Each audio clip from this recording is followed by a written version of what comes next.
Already? Haven't even done anything to you yet. It's this building, I'm convinced. I get up here and it's not. It's old, isn't it? Okay, let's see here.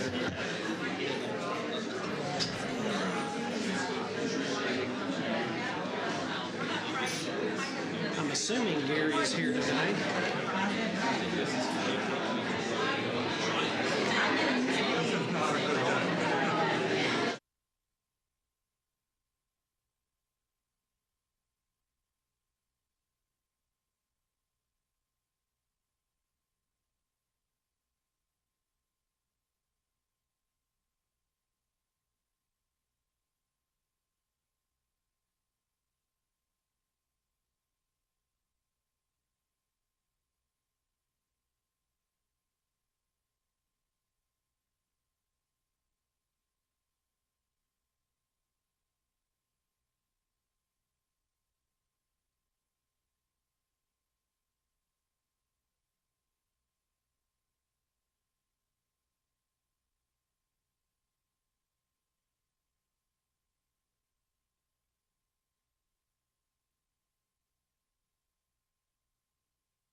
Good morning and welcome to the Tuesday, February 6, 2024 Tarrant County Commissioners Court meeting. I will now call the meeting to order.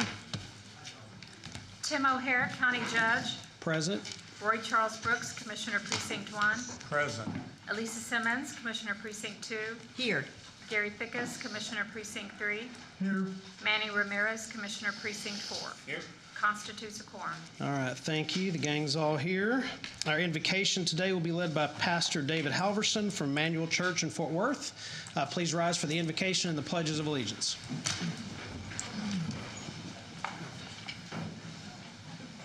Good morning, Commissioners. Let's bow in prayer. Heavenly Father, we come before you with grateful, thankful hearts for the freedom and liberties that we have in this nation, in this state, and in this county to be able to elect our leaders and to hear from God as to what our leaders will, who they will be, and what they will promote. And Father, we ask you this day that you would bless each one of these commissioners as they hear your voice. The Scripture says for us to pray for our leaders, pray for those who we have put in authority. And then in the book of Acts that we should choose out among us and choose out among the people leaders who are full of the Holy Spirit, full of faith, and able to do the work that they've been commissioned to do. Father, we are rejoicing because we have leaders who are responsible, who are full of vim and vigor and strength and joy in doing the job to serve the people. And Father, as we come together in this full house, we ask you, Lord God, to lead them, to show them the way that is clear for the benefit and the blessing of all of Tarrant County. So we give you praise and give you thanks for this day and this meeting in the name of Jesus. Amen. Amen. Thank you, Pastor. Please join me in the pledges of allegiance. First to the U.S. flag. I pledge allegiance to the flag of the United States of America and to the republic for which it stands, one nation, under God, indivisible, with liberty and justice for all. And now the Texas flag. Honor the Texas flag. I pledge allegiance to the Texas, one state under God, one and indivisible. Thank you. You may be seated. We have agenda announcements, Commissioners Court announcements, but before we do that, I'm going to move up something in our agenda, and it's a congratulatory resolution for Janet Denton. So, hi, Janet. How are you? Commissioner Brooks, can you take it away? Thank you, Judge, and thank you for this accommodation. Good morning, Janet. This resolution is to honor Janet Denton, and it reads, whereas Janet Denton received her Bachelor of Science degree from the University of Texas in 1984, her law degree from Texas Tech University in 1987, and was successful in building and leading her family law and collaborative law practice for 22 years.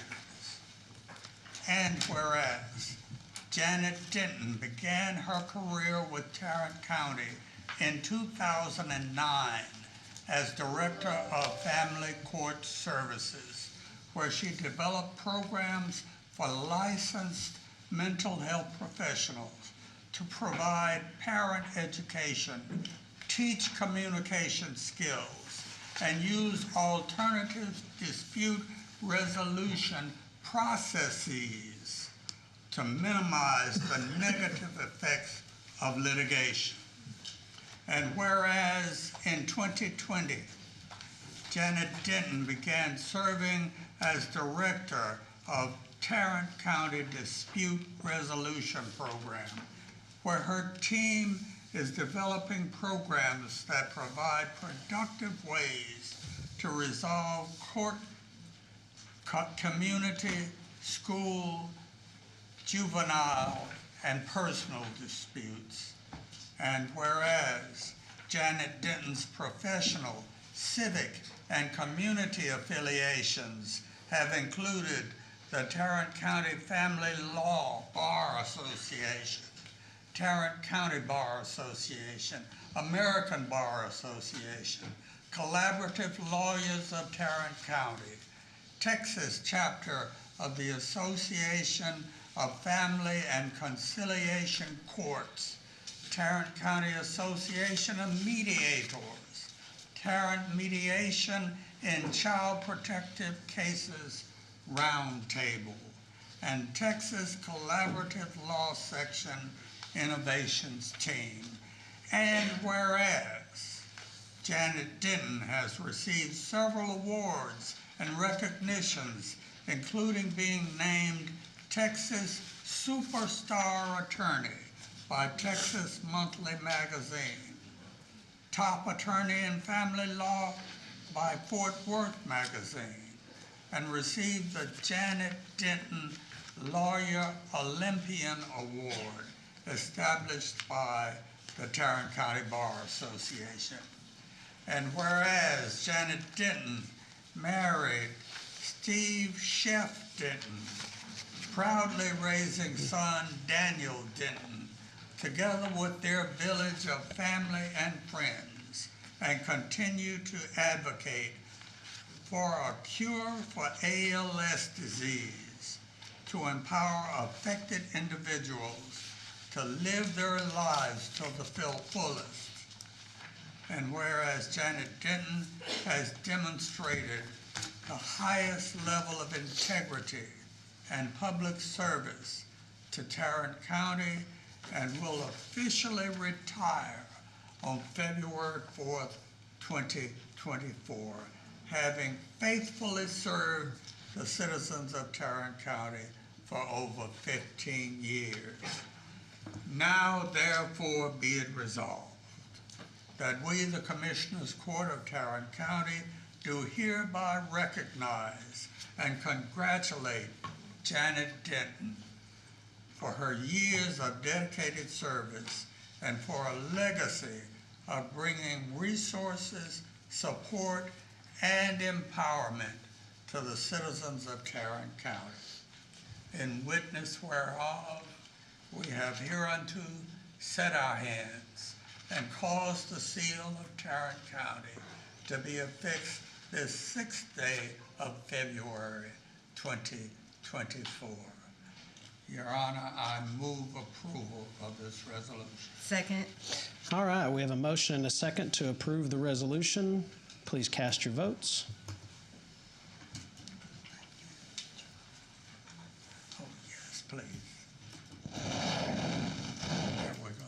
And it passes unanimously. Janet.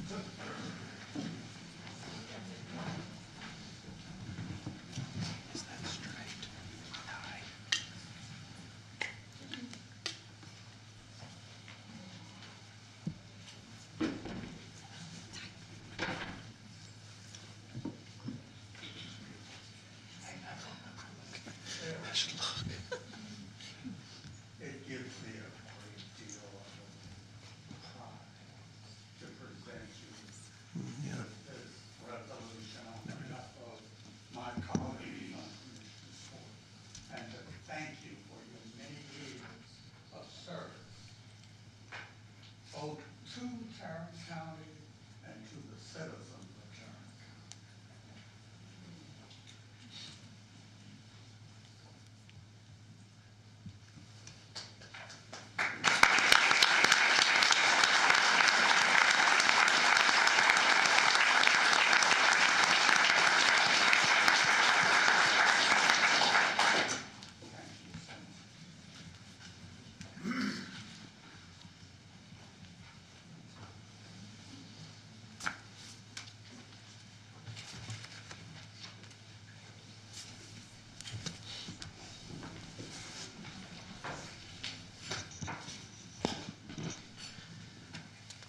Thank you for being here, Janet. Let's give her one more round of applause. Thank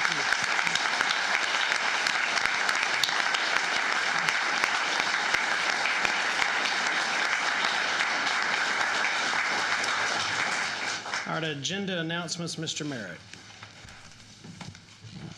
Good morning, court members.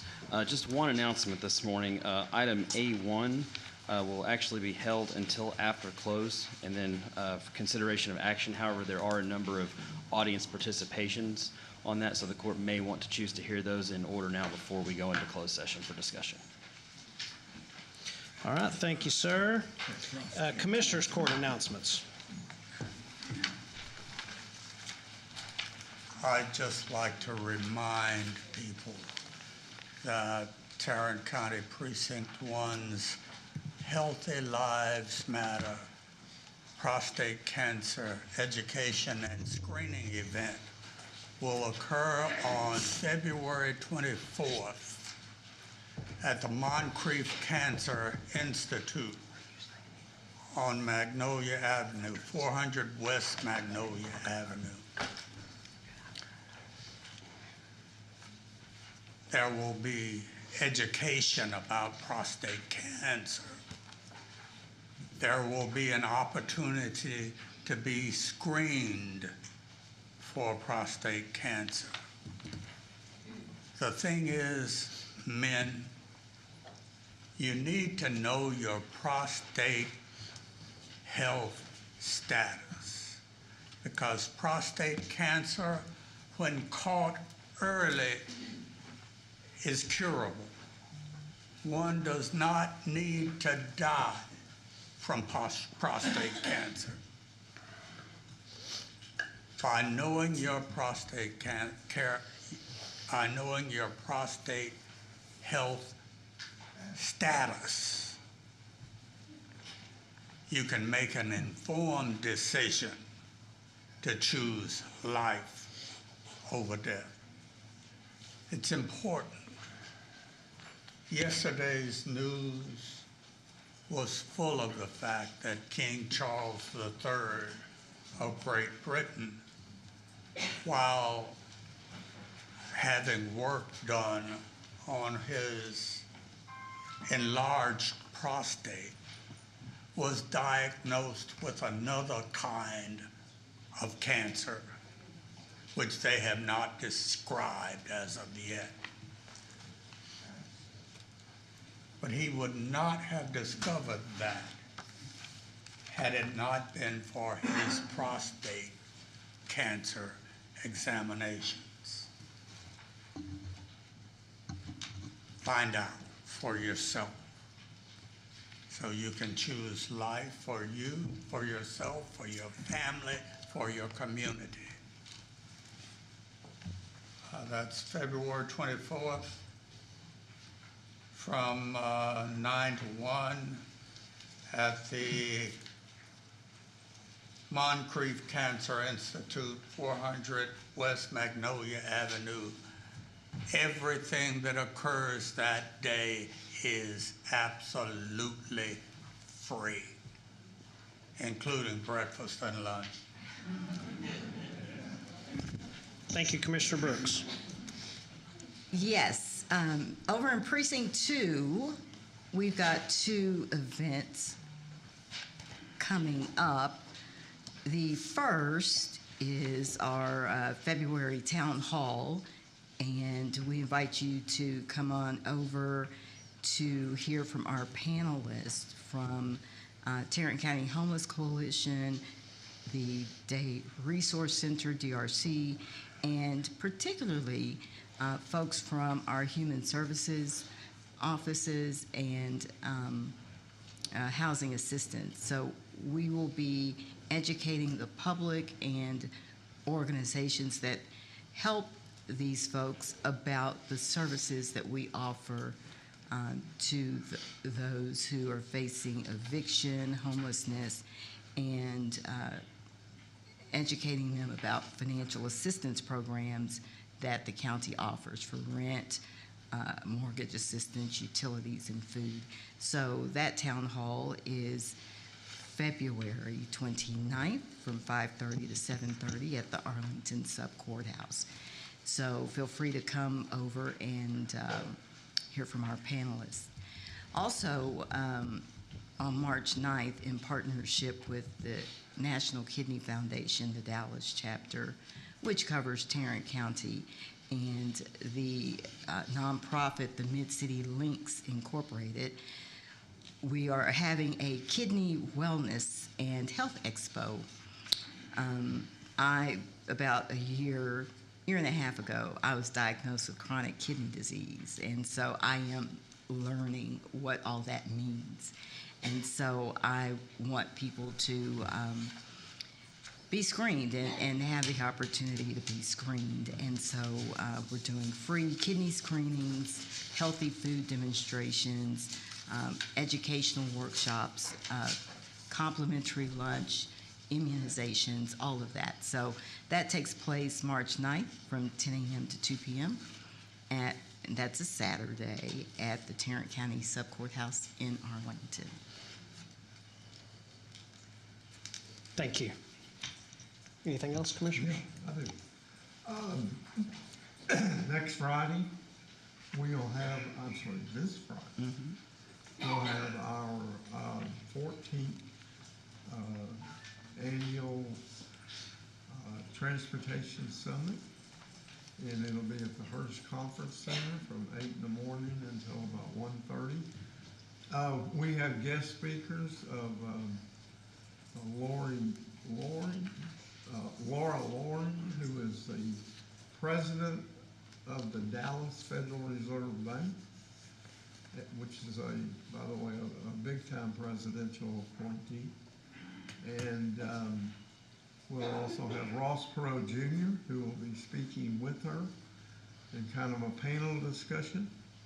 And I think it'll be a great day, and I think you'll hear some things that you might not have heard before, but this year's main topic is the population growth that we're experiencing in Tarrant County and also just the North Texas area in general. And what do we do to sustain it? And how do we want to sustain it? So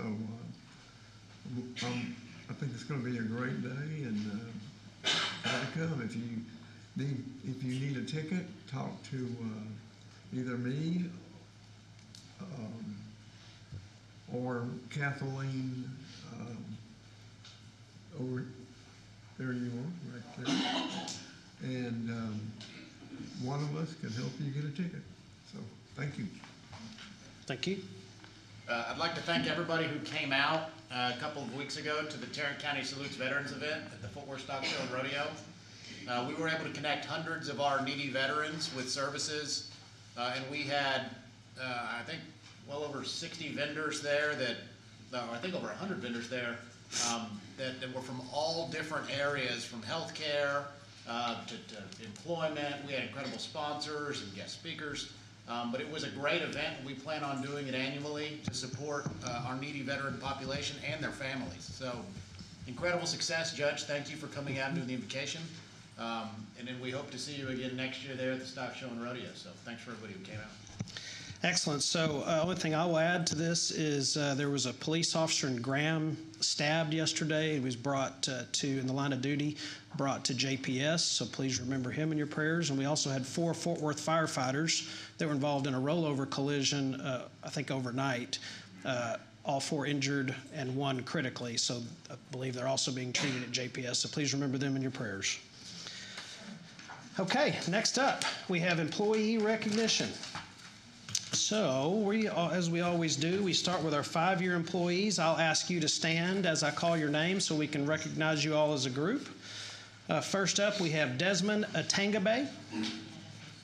Hey, how you doing, Desmond? Taylor Burnett.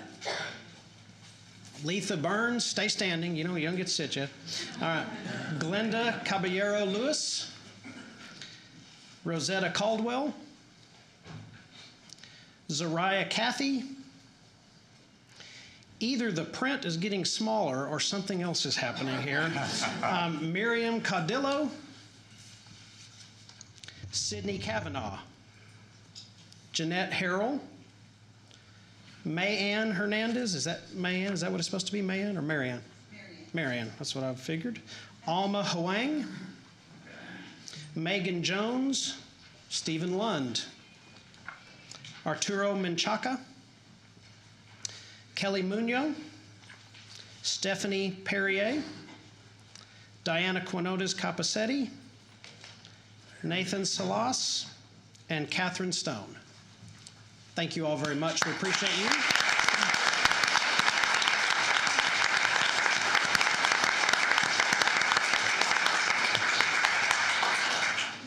All right, our 10-year employees, please stand so we can recognize you, and stay standing so we can applaud for all of you. Stacy Baymeyer, Sharon Buse, Wayne Costin, Carla Garces, Ying Ying Guao, hi, David Knott, Shalakshmi Mukha. I get that close? Okay. Luz Rodriguez, Nancy Simpson, and Maria Torres. Thank you all very much. We appreciate you.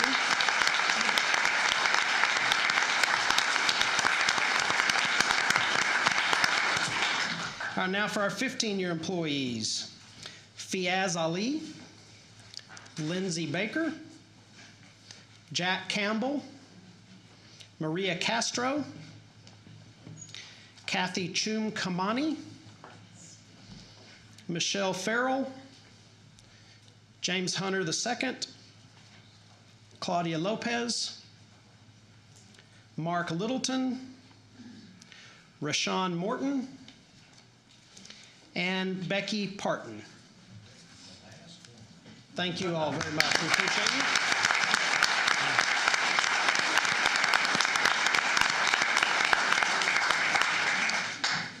All right, now we go to our 20-year. Russell Everidge. Russell, you with us? Ramona Harris. Gary Hart. Scott Holan. Gerald Mock. Paul O'Banion. And Amy Renfro. 20 years is remarkable. Thank you all very much for 20 years.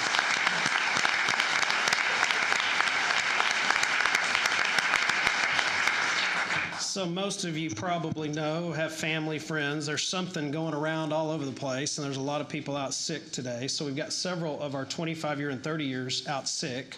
The first is Janice Freeman. She has been with us 25 years. She's the Executive Secretary in Criminal Courts Administration. She was born in Fort Worth, went to O.D. Wyatt High School, went to Tarrant County Junior College. She has 2 children. One, her son is a detective with Fort Worth PD, and he's working on his PhD. Her daughter is the cheer uniform sales rep and assistant cheer coach at UTA and has her master's from UTA.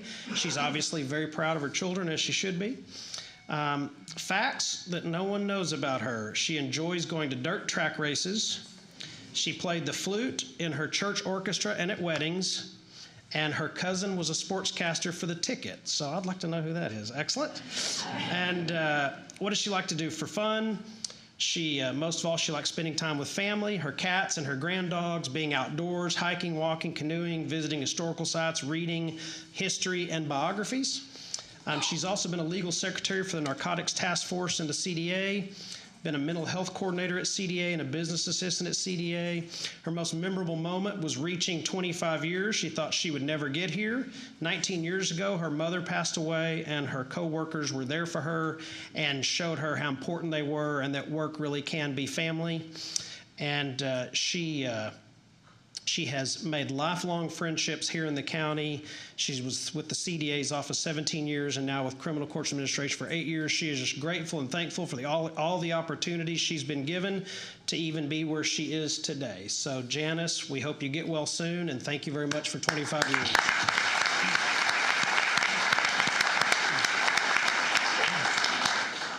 All right, next up we have Becky Hernandez. Becky, are you here? Well, hi there. There you are. So Becky has given us 25 years as well. She's in public health, does immunization health. She is what they call a GOC4. And she started with WIC and did that for 10 years. She was born in Chihuahua, Mexico, and came here when she was 9. Went to Sam Houston High School in Arlington. Went to college at TCC. Has 3 children. Fact that no one knows about her, I would not have picked this out. She was introduced to deer hunting and has done it once but enjoyed it. She loves to go to Rangers games, concerts, movies, and she does a lot of reading. She did go to one World Series game this year, which is pretty cool, quite an experience. And her favorite concert she's ever been to, Enrique Iglesias. So she's also been a general office clerk 3. She's in public health, has given us 25 years. Her most memorable moment was seeing Alexi Ogando shopping at Fiesta Grocery Store, Ranger. And what she likes to do the most is spend time with her loved ones. Thank you, Becky, for your 25 years. We appreciate you.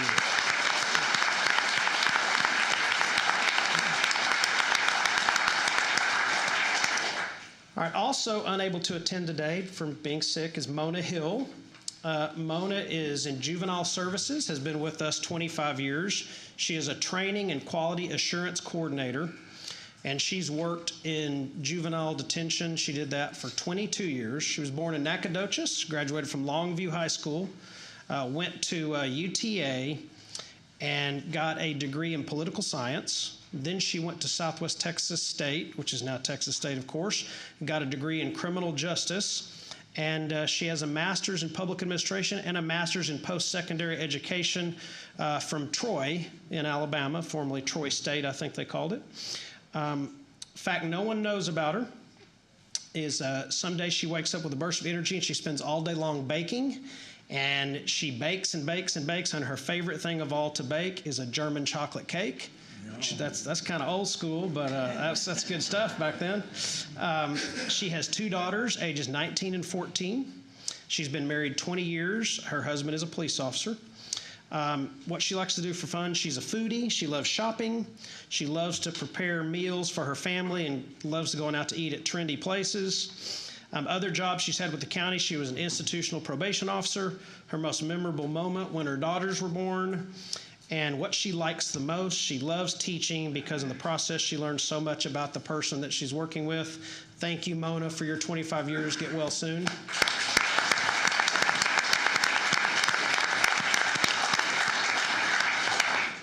All right, also unable to attend is Nicole Houston. Nicole... Oh, you are here. You came. Okay, good. You made it. DRO Legal Support Services, 25 years. She's an administrative assistant, born in Fort Worth, graduated from Trimble Tech. She went to Arlington Court Reporting School and TCC. You couldn't possibly have a 33-year-old son. She has a 33-year-old son and a 25-year-old daughter. She's really an introverted extrovert.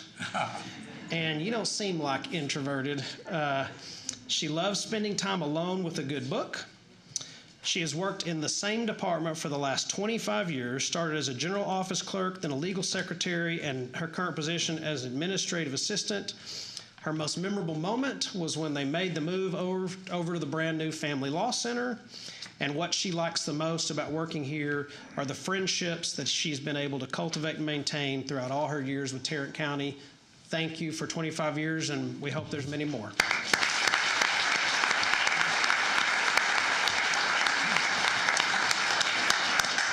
All right, now we have, I think, the most 30-year employees to recognize that we've ever had. We have 6. And the first is Denise Hampton with the Sheriff's Office. Where are you, Denise? Hi, Denise. How you doing? So she has been with the Sheriff's Office the entire 30 years. She's been an assistant, a clerk, a secretary with Watch Command Office. She's been a Tech 2, a detention officer Tech 2, but she is a detention officer. She was born in Dallas at Parkland and graduated from Wilmer Hutchins, lives in Como, went to El Centro Community College, has 2 kids, 1 boy, 1 girl, and 1 granddaughter. Fact that no one knows about her, she loves to go camping. And what she likes to do for fun is travel. Her favorite place she has been so far, Iceland, New York, and Colorado in that order. We had a good discussion about Iceland. And she wants to go to Panama. I mentioned the job she's had. Her most memorable moment that she has been employed here 30 years and survived. So amen to that.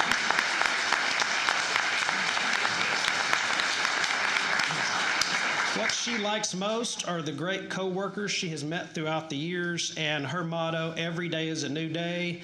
If yesterday was a bad day, today is a new one, and she uses that on a daily basis with the inmates that she helps. Thank you, Denise, for your 30 years. We appreciate you very much.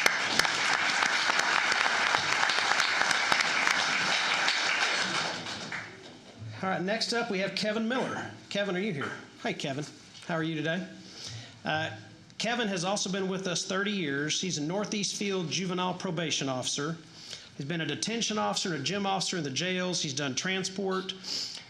Kevin was born in Jamestown, New York, which is the birthplace of Lucille Ball. Went to high school there. He went to college at Tarleton State, where his major was criminal justice. Has 2 kids, a son and a daughter, 4 grandkids from ages 5 through 16. Fact no one knows about you, this was kind of cool. He missed the first month of his senior year of high school to go to the 1988 Seoul Olympics with his dad. And a pretty cool experience and memory. At one point, he was mistaken for an athlete and played that up quite a bit. I won't tell you what all he told me about it, but what he likes to do for fun, he enjoys reading, playing video games with his grandkids, walking and singing, loves to play Madden. And in addition to being a detention officer and juvenile supervision officer, his most memorable moment was when he worked in the STOP program. And he ran a group that showed kids how to balance a checkbook. He gave them fake jobs where they could figure out how they were doing in the program and how to save money from their paychecks. And he had a young man that he taught in this program call him up many years later after he successfully completed and thanked him for showing him how to do that and told him about how his wife was impressed that he knew how to keep track and manage his finances. So very cool. What he likes the most, he enjoys helping the kids and their families work through the probation process. And the handful of times he's had kids call him up years later thanking him for helping them out and demonstrating that, yes, they can be successful in their lives. So, Kevin, thank you for your 30 years. We appreciate you very much.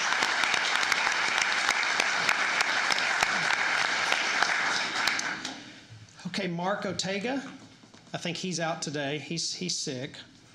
Mark is a sergeant in Precinct 5 Constable's office, been with us actually 32 years. Born in Fort Worth, graduated from Keller High School, went to Community College of the Air Force, has 6 children ages 12 through 37. And yeah, wow is right. He loves to go to the gym, and he loves to spend time watching his kids play sports and be in the band. He's been a deputy sheriff, a chief deputy constable. He retired from here and then came back, and he was in the Air Force from 1987 to 1991. As an officer, he says everywhere he goes in Tarrant County, people are always thanking them wherever they are, very friendly and warm, offering to buy their lunch. And so, Deputy Ortega, we thank you very much for your 30 years. We appreciate your service and keeping us safe out there. Get well soon.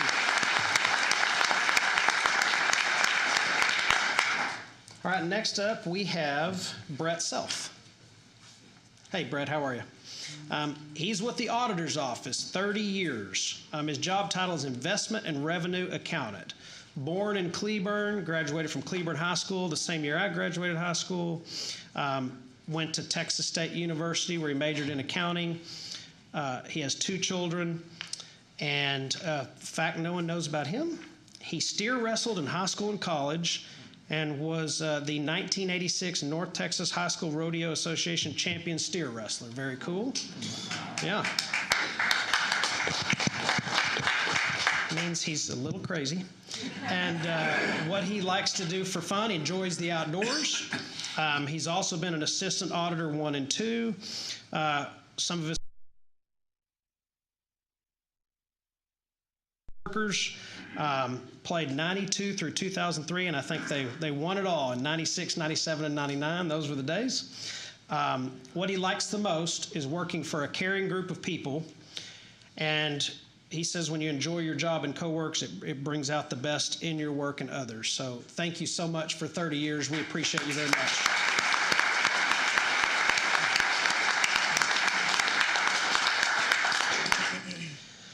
So next we have, and our last one, I said there were 6, but I guess we're actually doing 5. Our 5th one, Rodney Turner. Rodney, there you are. How are you, sir?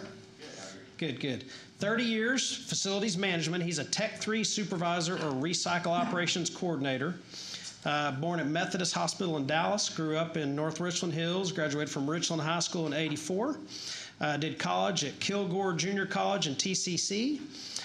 He has raised a family of very good athletes. So he's got 3 children, Brittany, Bryce, and Bailey, all college graduates, which he's very proud of. They are all into softball. Brittany played at Baylor, just had his first grandchild, strong family man. This is kind of cool. The first time he met his wife, or when he met her, he asked her to dance at a place in the stockyards. Found out right then and there they share the same date of birth, only she's a year to the day older. And tomorrow, he will have been married to her for 37 years. So that's pretty cool.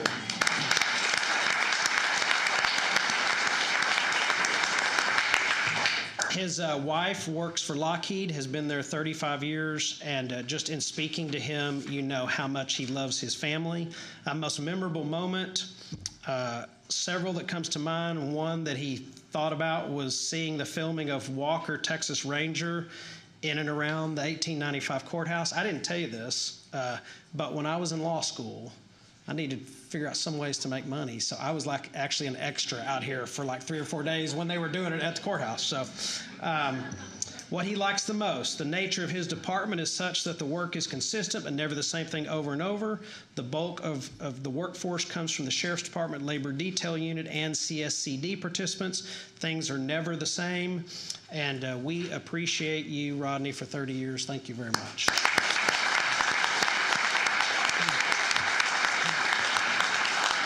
Let's give all our employees a big round of applause for what they do.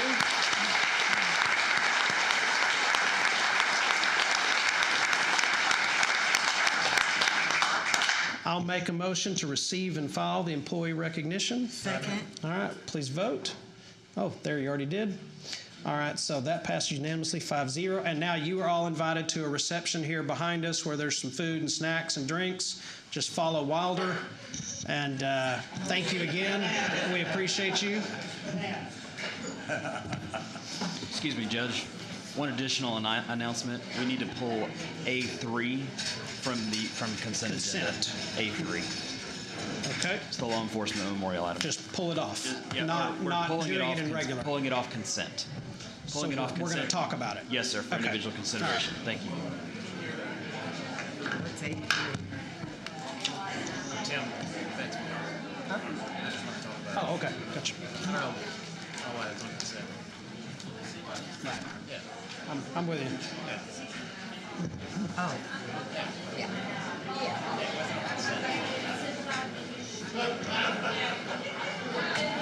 That makes sense. He wants to say something about the running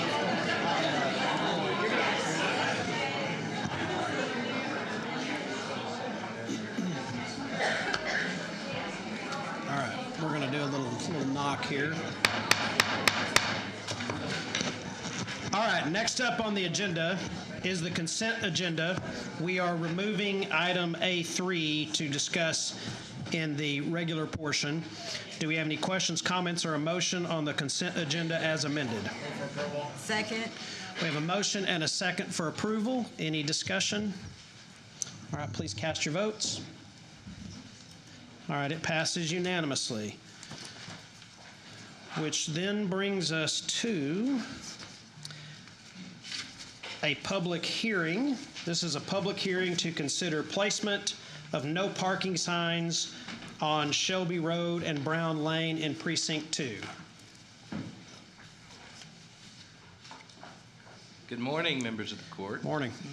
The public hearing this morning relates to a request for no parking signage from property owners located in Precinct 2 who contacted the county with complaints of vehicular parking within the county rights-of-way of Shelby Road and Brown Lane. Upon a site visit and review of that location where motorists are parking, staff does agree that there are site visibility issues and then ingress-egress issues for existing driveways at this location. The placement of these signs has been coordinated with Precinct 2 field office staff and the Sheriff's Office for enforcement. So I do recommend approval of no parking signs for Shelby Road and Brown Lane.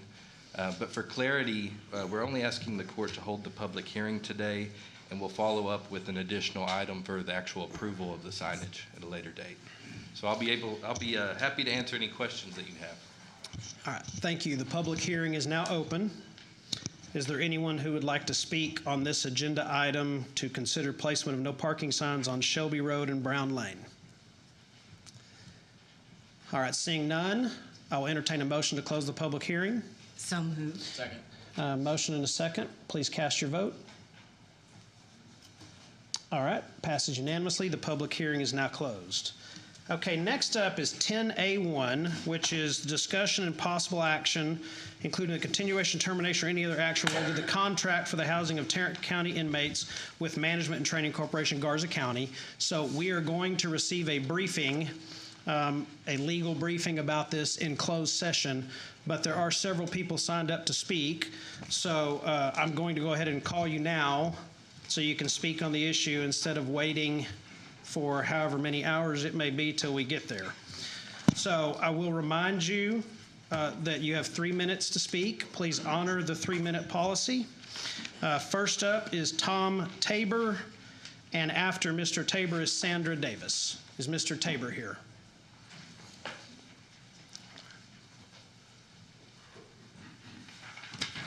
was expecting to be first. Just say I'm Tom Tabor. I'm the presiding clerk of the Fort Worth Friends Meeting, better known as Quakers, and I agree with Commissioner Brooks on the termination of the contract with the private prison. That's all. Okay, thank you. Ms. Davis here. Okay, following Ms. Davis is Lon Burnham.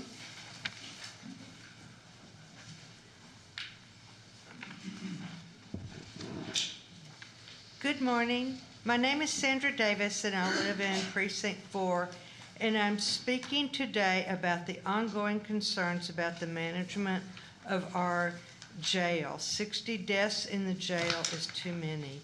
It disturbs me that the private jail company, Garza, has so mismanaged its responsibilities that they have had to appear before the State Jail Standards Commission, and they failed to fulfill their contractual obligation to inform the county.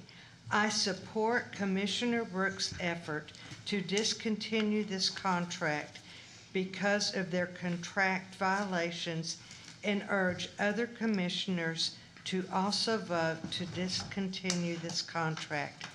Thank you for your consideration. Thank you. Following Mr. Burnham is Ryan Price.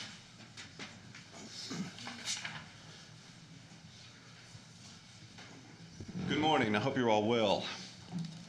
We've said it before. Too many people in the jail, too many nights spent by people not convicted of anything in the jail, and too many deaths in the jail.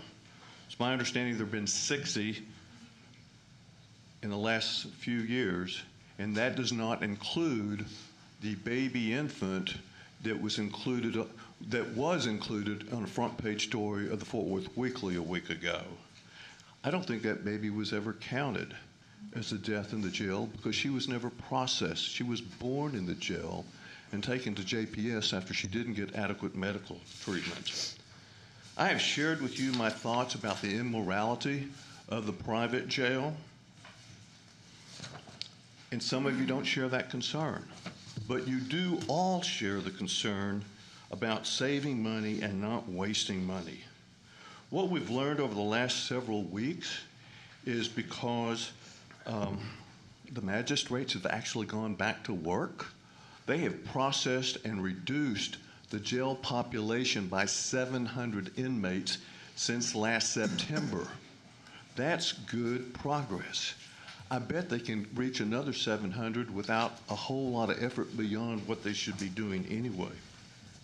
So I'm here to say that it is financially irresponsible to continue this contract.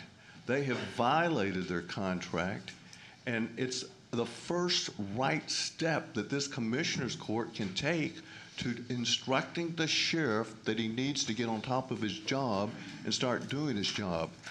You may all know that I served in the legislature and carried the first legislation in this century to address the issue of human trafficking.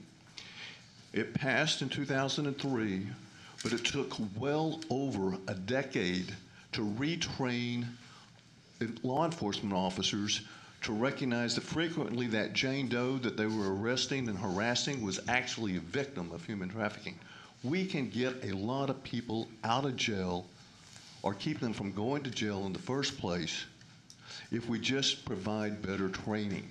Now, the fact of the matter is Austin has initiated a program to do online processing so people don't even actually ever go into the jail. So I hope somebody will suggest to the Sheriff's Department that they start acting in a fiscally responsible manner, and we won't need to ever have a private jail contract again. Thank you for your time.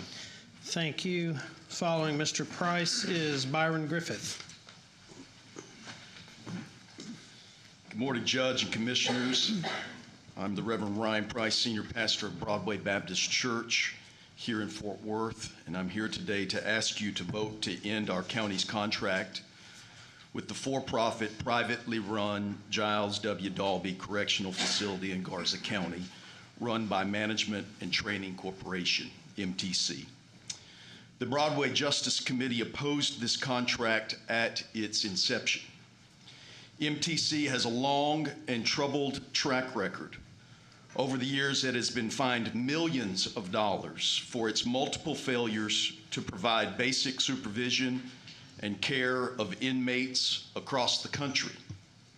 The fact that the Dalby facility has now fallen below Texas's minimum jail standards is yet another serious blemish on the MTC record and reason enough to end this contract with urgency. Yet further still, the fact that Tarrant County officials were not properly notified of the facility's non-compliant status demonstrates an even more egregious act of dereliction, either on the part of MTC or within our own county administration. Commissioners and Judge, compliance and accountability are essential for assuring the safety and well-being of all inmates and staff. I urge an immediate end to this contract, withdrawal from participation in the for-profit prison industry, and permanent reduction of the Tarrant County jail populace. I'm not here to cast stones or condemn anyone. Our struggle is not against flesh and blood, but against the powers which beset themselves against the humane treatment of people. The money in the for-profit prison industry is a mighty powerful force. I am asking you to see this, do what is within your power and responsibility to put a stop to it, and work to find other ways of solving our community's problems other than more mass incarceration. Thank you. Thank you. Following Mr. Griffith is Reed Bills.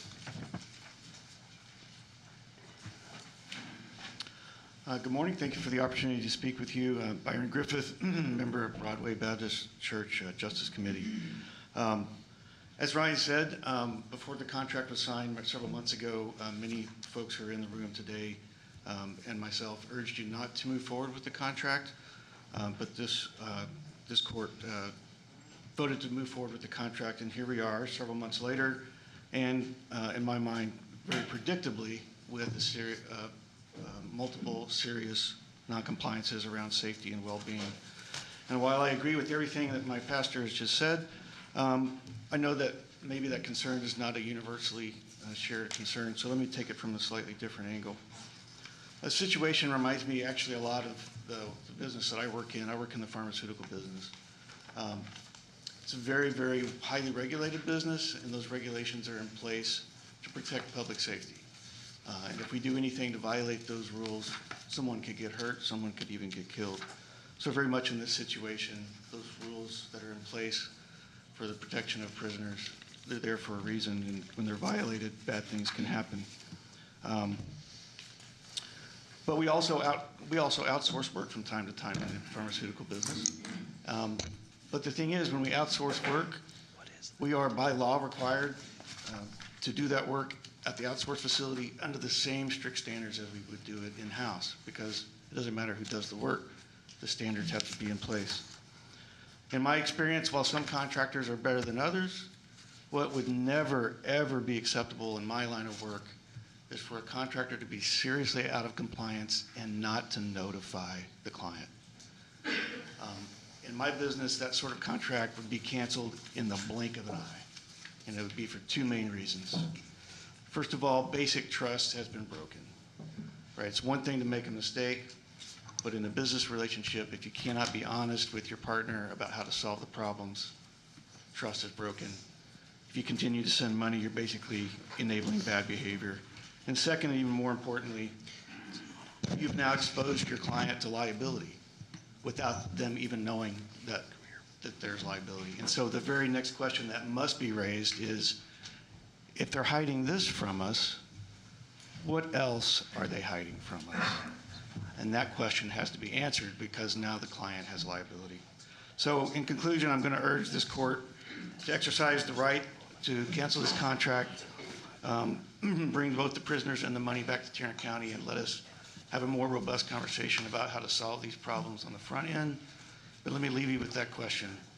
If they're hiding this from us, what else are they hiding from us? Thank you. Following Mr. Reed Bills is Charles Bills. Mrs. Reed Bills. Thank you. In December, the Tarrant County Jail failed to pass an inspection by the Texas Commission on Jail Standards. The commission found the following violations. Staff training was inadequate, with at least 52% not receiving the required annual training. Inadequate health care, with a doctor ordering off-site care for a sick inmate who was released from the jail without receiving the requested treatment. Staff did not provide supervision of restrained inmates as required. Records show that 42% of at-risk inmates were not observed the required number of times. 24-hour due process notice of disciplinary charges was not given to 50% of charged inmates. Logs show frequent noncompliance with the required 1 hour at least 3 days per week of physical exercise. These are not minor infractions committed by only a few staff members. These are life-threatening Texas jail standards that are not being met half the time. Surely these failures are serious enough to warrant cancellation of the ill-conceived, expensive contract with MCT, and for the county to reopen the Cold Springs facility to house the low-risk inmates currently being held in other overcrowded jail facilities. Following Charles Bills, we have Harriet Harrell. I agree with the previous speakers that we should, if not cancel this agreement, that we should at least renegotiate. They should not be profiting if they are not doing their job. One reason that we are so overcrowded is apparently because the state government is not allowing us to transfer prisoners there. What I suggest is we get a busload or two and drop off those prisoners at the governor's mansion and let him worry about it. Thank you. Following Ms. Harrell is Lydia Bean.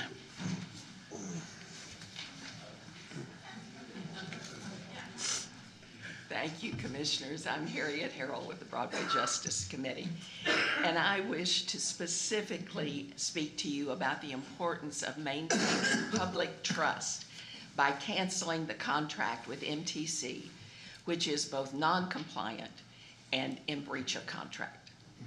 As you all now well know, the Garza County Jail was found in violation of Texas jail standards in 6 areas. I say now because for 6 weeks and 5 days after Garza knew they were in violation, they did not have the professionalism, the respect for Tarrant County as a client, or the courage and honesty to tell you about it.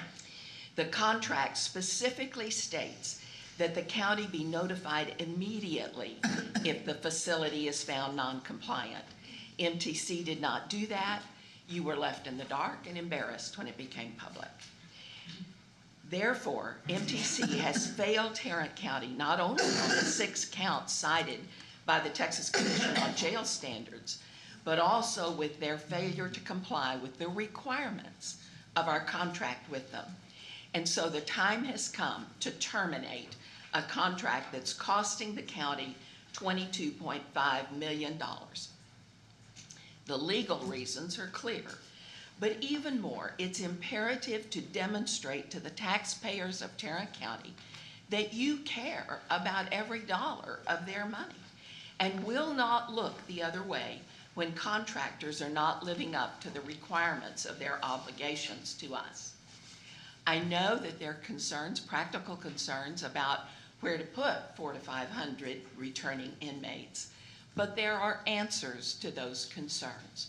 You've already heard a mention about the jail population recently being reduced by 700. I don't know exactly how that happened, but perhaps there are already beds available, but certainly there are procedures that are effective. So I would like you to vote to cancel the contract today. But just in case, I want to please urge you not to vote until you ask your Criminal Justice Coordinating Committee and staff to provide a thorough list of available options for housing those returning inmates. I have no doubt that it can be done.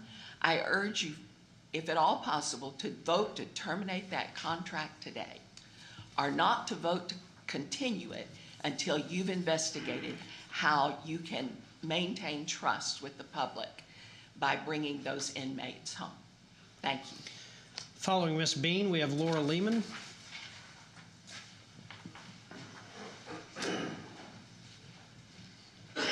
Good morning, Judge and Commissioners. My name is Lydia Bean, and I'm the chair of the Broadway Baptist Justice Committee. I also own a small business in Fort Worth. I live in Precinct 2. And I'm here again to ask you to consider canceling the contract with MTC today. We have the tools to reduce our own jail population to house these folks locally. And frankly, I am angry, and I feel that Tarrant County is being taken advantage of in our relationship with this vendor. As a person of faith, you know how we feel about this contract. We think the money would be better spent at home. We would like to see those ARPA funds appropriated as intended by the community in reducing homelessness and childcare. But in addition, speaking as a small business owner, I'm just annoyed that our taxpayer dollars are being wasted in this way. And looking at this, you know, if I were dealing with a vendor and the contract was this large, we were this important to the vendor, they're not fulfilling services, they're not treating the prisoners with dignity and respect, they're not following Texas standards. Not only are they out of compliance for an unreasonable amount of time, but they didn't even notify us as required by the contract. So if it were me and it were my business, I would immediately get with my attorney and look for a reason. And I would be trying to send them a certified letter canceling that contract as soon as possible. So I've had a couple of attorneys look at this contract, and we have more than enough reasons to cancel it legally. We also have the tools to reduce our own jail population safely in order to bring these folks home and house them at home. In my experience, when a vendor does this, they're out of compliance, they're not delivering the services, and then they even stop communicating with you about it, it's not going to get better. The only solution at this point is to cancel the contract and save that money to be fiscally responsible, and I encourage you to do so today. Thank you. Following Ms. Lehman, we have Julie Griffin.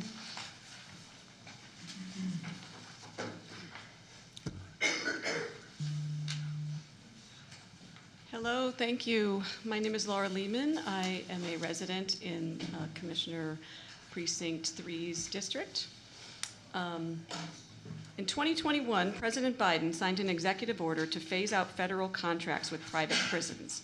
I find that language in that executive order interesting. The feds wanted to end private prison contracts because they wish to reduce profit-based incentives to incarcerate. I repeat, profit-based incentives. So incentives are great. I think that a lot of things in our society are the result of incentivized structures. People have an incentive to complete their education because they have a better chance at getting a good paying job. People are incentivized to pay their taxes on time because they hope to get a refund and don't want to be penalized by the IRS. Well, let's look at the incentive to incarcerate. For MTC, the company that holds a $22 million contract with our county, the incentive is pretty clear. More incarceration means more need for their prison beds to be filled, which means more money. The incentive here is clear, and it is detestable. But what about our incentives as the commissioners at the Commissioners Court? After all, you're the ones who authorized this contract. Well, 3 of you anyway. Those incentives are harder for me to understand. When I put myself in your shoes, the only incentive I can come up with to originally authorize this contract that doesn't involve campaign donations is one based on fear or perhaps an overriding agenda. I could be wrong, but my assumption is that you were afraid, perhaps that the actions to limit our jail population would be too hard, that it would require asking too much of our county employees. Why not consider things like reducing cash bonds, or the DA being more organized and prompt with charging people accused of crimes, or encouraging our localities or our own sheriff's department to do more cite and release for nonviolent offenses? Perhaps those things are too hard or have required you to use your appropriation authority to get some cooperation. Well, most citizens aren't watching this that closely anyway. So perhaps it's easier to just put the problem over there in some faraway county. It's easier to just write a big check, even if it is with my hard-earned taxpayer dollars. Was that the incentive? That seems odd, certainly not better for the community. I can't say that the decision was a good one. I can't say it's one that a true leader would take. But fortunately today, you're being offered a mulligan or a second chance. You're getting a chance to lead and to tell a corporation whose profit incentive is incarceration, can't even do that to standard, that enough is enough. You can say you're not getting any more taxpayer money, we'll get our own house in order. Thank you. Following Ms. Griffin is Susan Alvarado.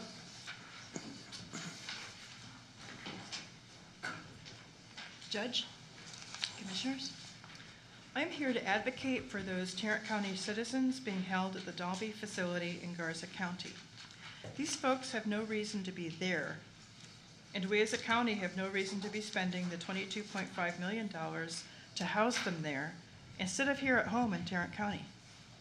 Dalby facility is now, and since December 18th, in noncompliance by the Notice of Noncompliance issued by the Texas Commission on Jail Standards, as you all know. That notice was not officially given to Tarrant County until January 31st, despite the MTC contract requiring immediate notification to Tarrant County. Not only is there full legal and contractual authority to terminate this contract right now, there is no basis to have this contract in the first place, as many here have stated. The combination of the following facts means the contract should be terminated immediately. 1, no accountability to our county from the private contractor. 2, no communication from the contractor to our county about 6 violations for 44 days. 3, the substance of the violations themselves echoes complaints made by Tarrant County citizens being held there regarding due process and medical care responsiveness. 4, incompetence and failure to deliver a minimum standard of care. 5, Tarrant County prisoner complaints of guard harassment and intimidation, mold and bug infestation in a special unit, lack of tablets for communicating medical needs and consulting with attorney. 6, the distance from home, family, attorneys. 7, the availability of bed space at home in the Tarrant County Jail given the current reduction in population and the apparent ongoing speeding up of court actions to dispose of cases. 8, the potential availability of more bed space than needed by appropriately diverting, by issuing mental health PR bonds, and by dismissing unnecessary charges such as Class C misdemeanors and criminal trespass and other nonviolent offenses, releasing these persons from jail, sending them home, and when needed, for treatment.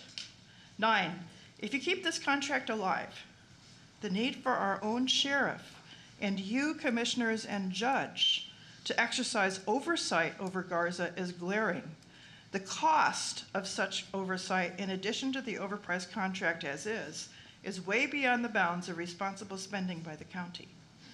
It is wrong that the $15 million taken from affordable housing and the $10 million taken from child care and ARPA money were used in part to fund this contract by $22.5 million for this year. It is time to correct this error now and spend the money to prevent the jail population of the future. Thank you. Thank you. Following Ms. Alvarado is Doreen Geiger.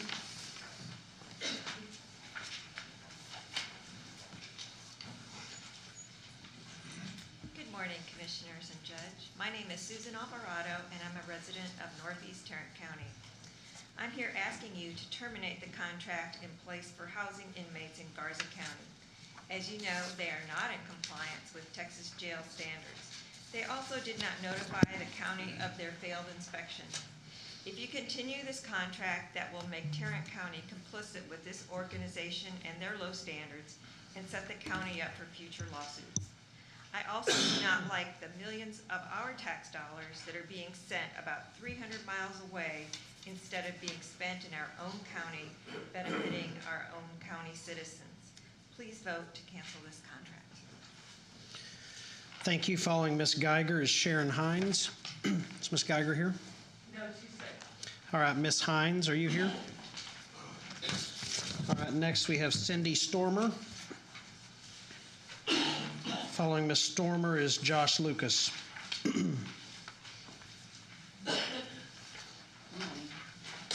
I'm Cindy Stormer. I was the chief of the Mental Health Division in the Dallas District Attorney's Office, a super chief in the Dallas DA's office advising Commissioners Court in Dallas. I've been an elected district attorney where I reduced the crime by 25% while cutting the jail population in half and ending the procedure of sending people to out-of-county for-profit prisons. Jails should never be for-profit. The problem here is the overcrowded jail, and the answer is having someone in a position of authority to move those cases, to be responsible, a competency lawyer.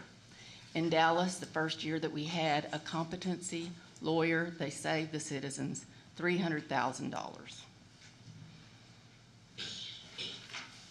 We had the lowest risk of recidivism there, and the budget director advised Commissioners Court that that was a very good use of those funds. Putting nonviolent, low-level offenders in jail is making us less safe. They lose their jobs, their homes, their cars, their significant others, and then they're released without any assistance. We can lower the expenses and the liability. The mentally ill cost 3 times as much to keep in jail, and they stay there 4 times longer.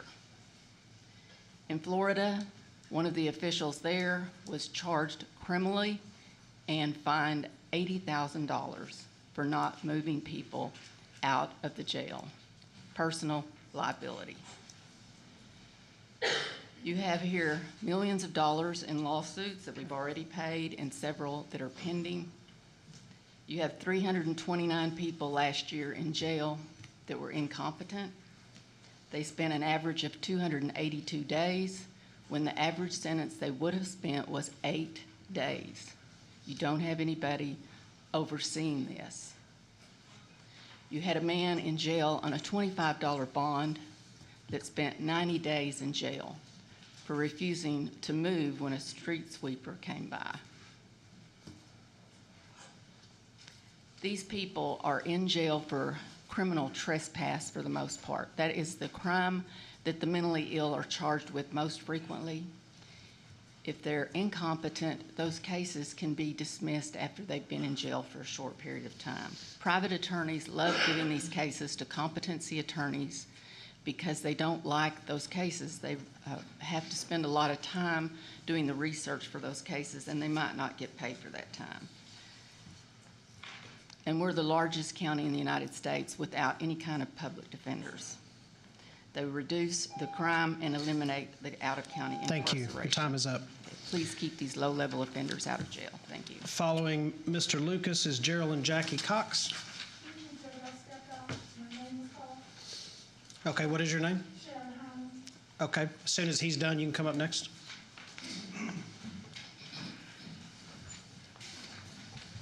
Good morning. morning, Judge, Commissioners. My name is Josh Lucas. I'm a resident, lifelong resident here in Tarrant County.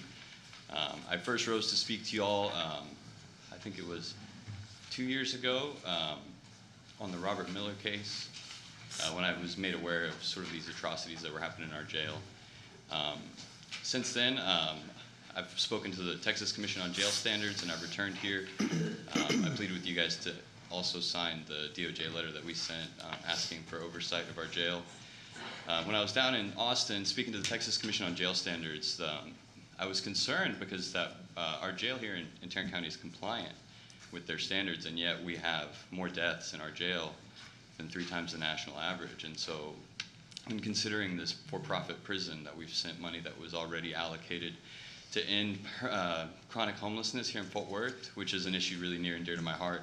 I work at Broadway as the Community Ministries Coordinator, assisting those who are unhoused, our unhoused neighbors.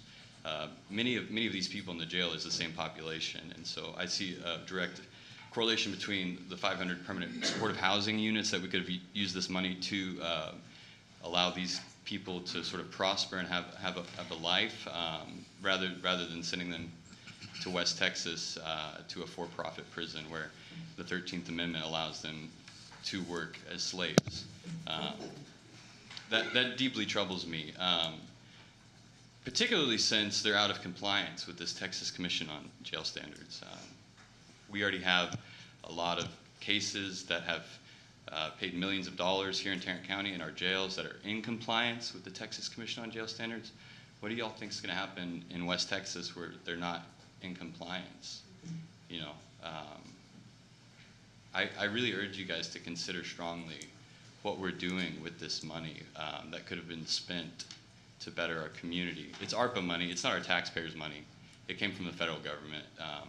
We know that, but I really feel like this money that was already promised to help children and people who have been homeless for over a year with chronic disabilities get back on their feet is a really gross misappropriation to send people to West Texas for-profit prisons where the 13th Amendment allows them to be doing slave work where they're not paid. So I urge you guys to cancel this contract.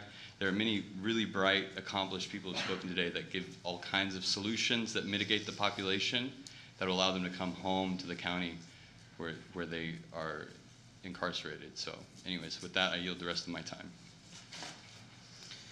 Following Ms. Hines, we will have Geraldine Jackie Cox.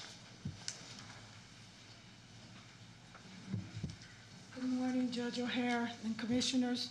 You know they call your name when you go to the restrooms. I expected that. Good morning. I'm here to talk about the contract jail as well. It's just becoming more and more appalling to come before you. My question is, was the county notified of this non-compliance? Has the violations been corrected? And the violations are all over the place. I mean, staffing, physical exercise, restraints. There's violations all over. Are they competing now for the deaths of the Tarrant County Jail? They've already had a death. Is this acceptable to the commission? Is this a proper way to spend our dollars? Is this quality? Is this standard? Have things been corrected? Is this any better than the Tarrant County Jail? This is humane. Who benefits from this? Why don't we release poor people who can't afford bail to make room for convicted people? If we release the people who are waiting on trial, who simply cannot afford bail, you have plenty of room. I just ask the commission to take a look at this. What standard are we using to get prisoners taken care of? Thank you. Thank you. Following Ms. Cox, we have Rebecca DeLon.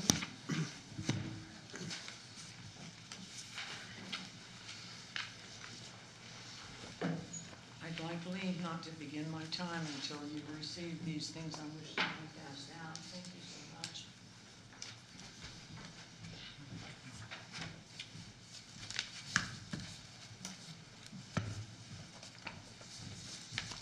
Ms. Cox, would you Yes, please? Town, can you hear me now? Great. All right. Thank you, Commissioners and Judge O'Hare. I have brought you another thing to carry with you into your closed hearing. I'd like you to see parts of the contract between you and MTC that allow you to discontinue or terminate the contract, even not for cause. Directing your attention, if you dig down to page 3 of what I handed you that says Exhibit 1, page 1, you will find the language from the contract with MTC that says termination. It's paragraph 11A at the bottom, and it permits termination for convenience. It says, the county may, by written notice to contractor, that's MTC, terminate this agreement for convenience in whole or in part at any time by giving at least 60 days written notice to the contractor of such current termination and specifying an effective date therefore. If you do this, if you just say, okay, we don't want to have to prove anything, we're just telling you that it is inconvenient to go forward spending more than $1 million a month on this contract, and that you're out of it in 60 days. All the things you have to do to make that happen are set out in this termination paragraph. Alternatively, you may terminate for cause, and that's on page 14 of 73, paragraph B, termination for cause. If either party fails to materially perform pursuant to the terms of this agreement, the party asserting such a default shall provide notice of default to the other party and give them 30 calendar days to cure. And if they don't cure within 30 days, then you have 10 days to end the contract. That's only 40 days. Your 60 days probably the better deal, because they delayed in sending you notice of their default until past the 30-day period, which I think is kind of indicative of how much honor you may expect of those people. But you, going forward, if you turn over to the next page in the package I sent you talks about notice of noncompliance, and it sets out a violation of federal standards for fire safety. And it's also State Jail Standards Commission standard for fire safety. And it requires that you provide training. The rule itself is on the next page. Training of staff for emergency situations. Thank you. Your time is up. Okay. Anyway, you have a right to cancel for cause. I hope you do it. Thank you. Following Ms. DeLon is Nan Terry.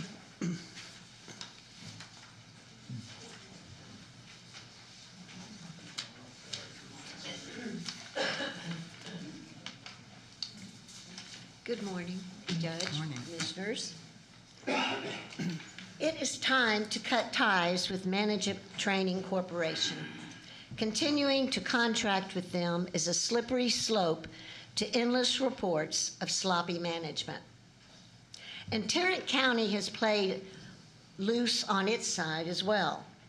While the contract did not say who is eligible for transfer to the MTS facility, Sheriff Wayborn told this court he would only send inmates who had been convicted of a felony and were awaiting transfer to a state prison. Later, we learned inmates with parole violations would be included. And now we understand transfer criteria has been expanded to include sentenced misdemeanors.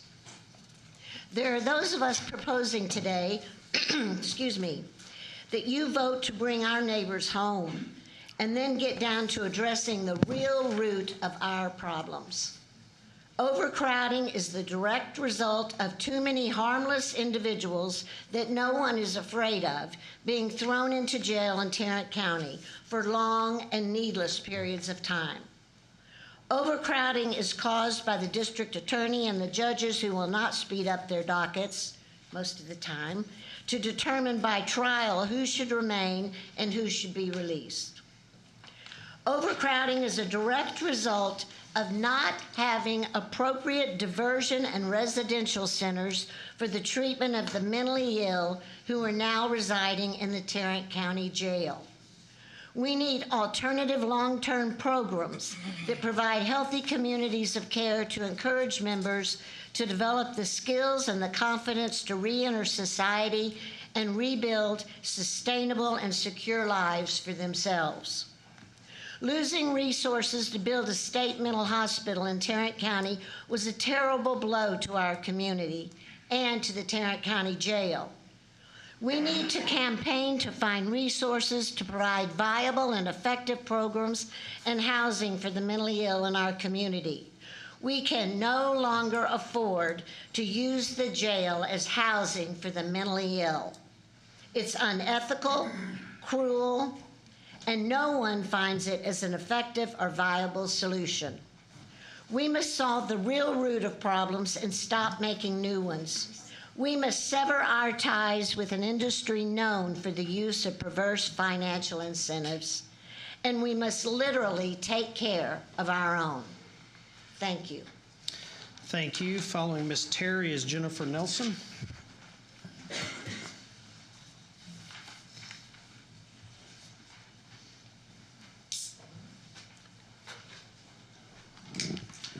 Good morning, Judge and Commissioners.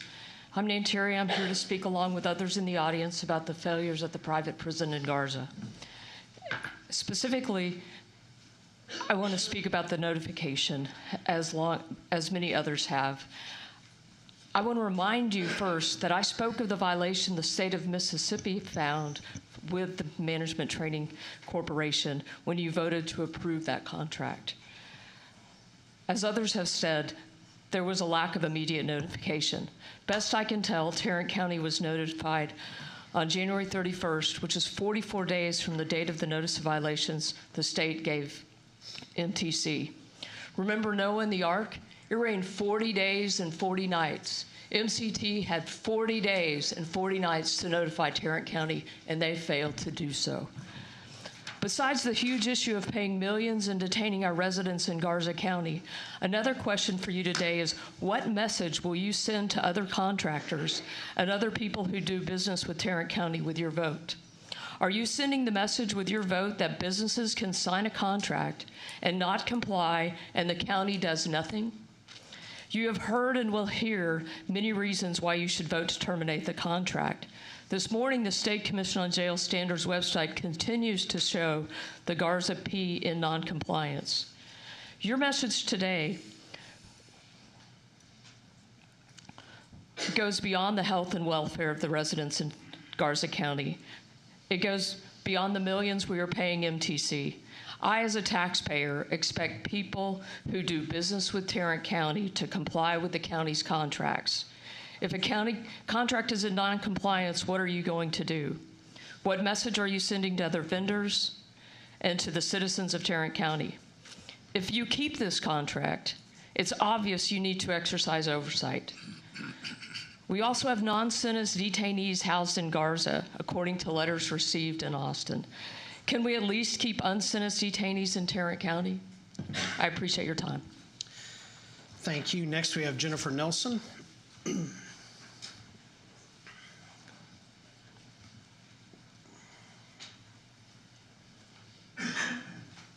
morning, Judge, Commissioners. Thank you for this opportunity to speak. I too am speaking and urging you to vote in cancellation of this contract.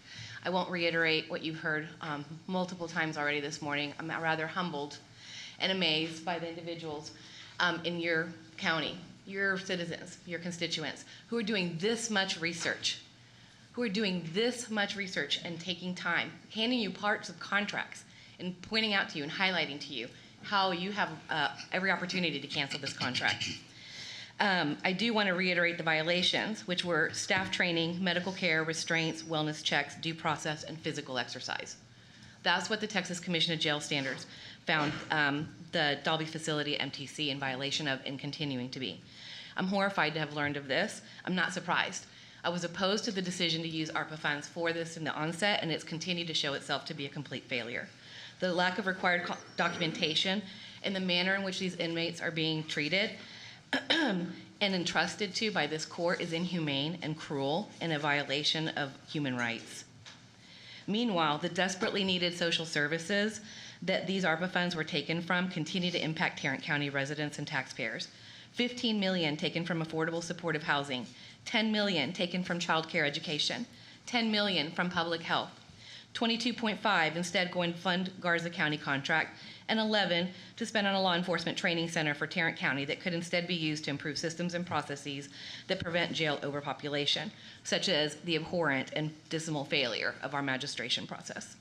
We need to stop criminalizing poverty, homelessness, and mental health conditions, and utilize the funds made available to us for the improvement in the quality of life for all Tarrant County citizens. Those inmates are humans, and they should have the dignity of life. They are paying their dues. If they are being separated from society to be part of this carceral system, do we also want to take punitive and revengeful practices? That is not ethical, that is not constitutional, and that is not representation of what Tarrant County is. Earlier, we started with a prayer. We prayed one nation under God. The minister prayed for this court that you were commissioned to, reminded you of the integrity that you are being asked and tasked with. I'll remind you of some other words from Scripture. Greed is the root of all evil. A for-profit jail system like this is demonstrating itself to that. The love of money is the root of all evil. What decisions can you make today that are going to turn that around for these people and for us as taxpayers? Yesterday, I was at a local business meeting for the South Side. The number one concern was homelessness and how it's impacting the businesses, but also their concerns for the care of these individuals. So we will be discussing this in executive session with our lawyers here shortly, and may or may not come back and take action, depends on what will happen in there. But if something were to happen, it will happen after we do our executive session. Judge, may I speak at this Sure. point? Yeah.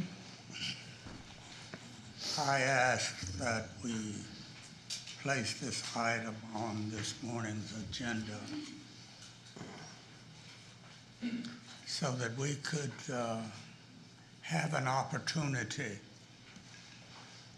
to correct what, in my mind, was a mistake on behalf of this court. When you find yourself on the losing side of a 3-2 vote,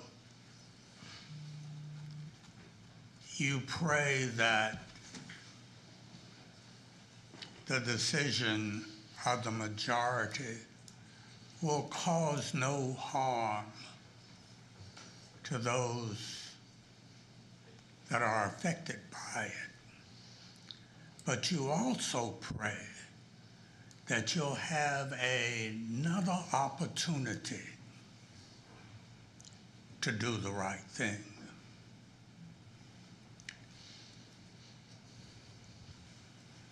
This organization with whom we have contracted to hold Tarrant County prisoners in Garza County has given us that opportunity. I am so grateful to all of the people who spoke this morning, because you spoke with voices far more powerful than my own.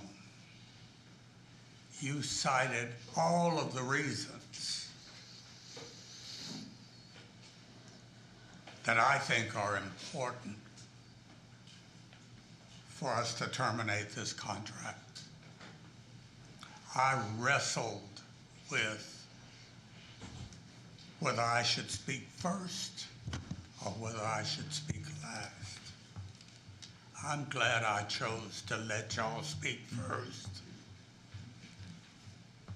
It was a good decision because y'all made the points. I trust that when my colleagues and I have a chance to take a second vote on this issue,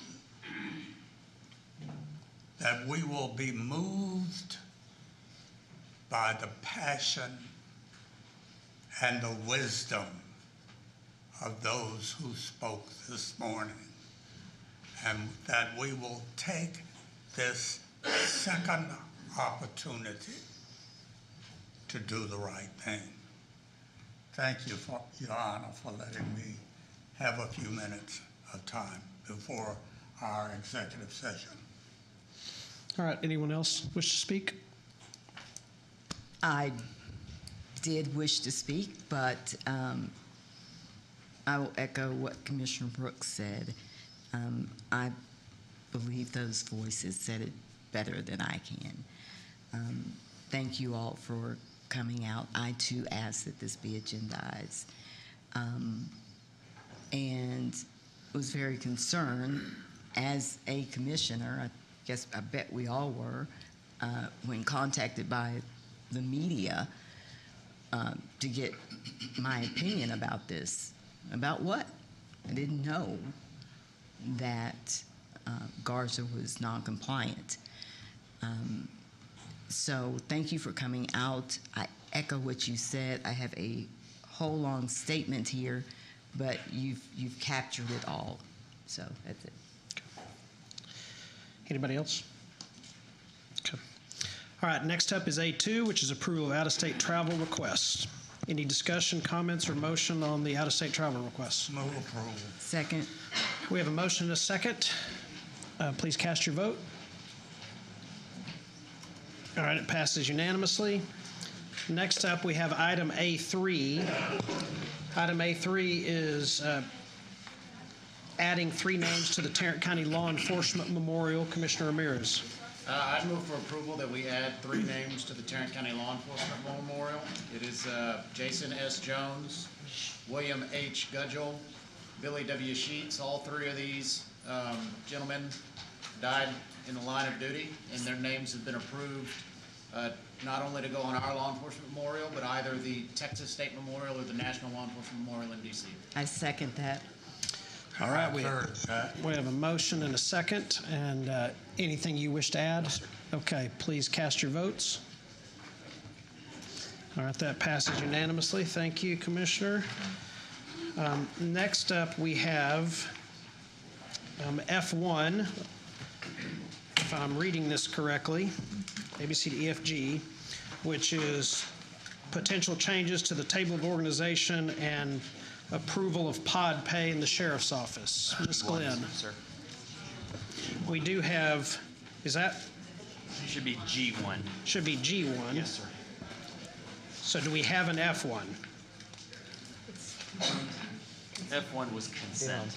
That's consent, okay. F1 and 2. Do we have any F not on consent? No, sir. Okay, all right, so we now are to G1. Yes. Good morning. Good morning. So the judge has already introduced the item. I'll just give the court a little bit of background, which is covered in your court communique. Also, before I start, let me just add before I forget, we do have both Kenneth Dean with the Sheriff's Office.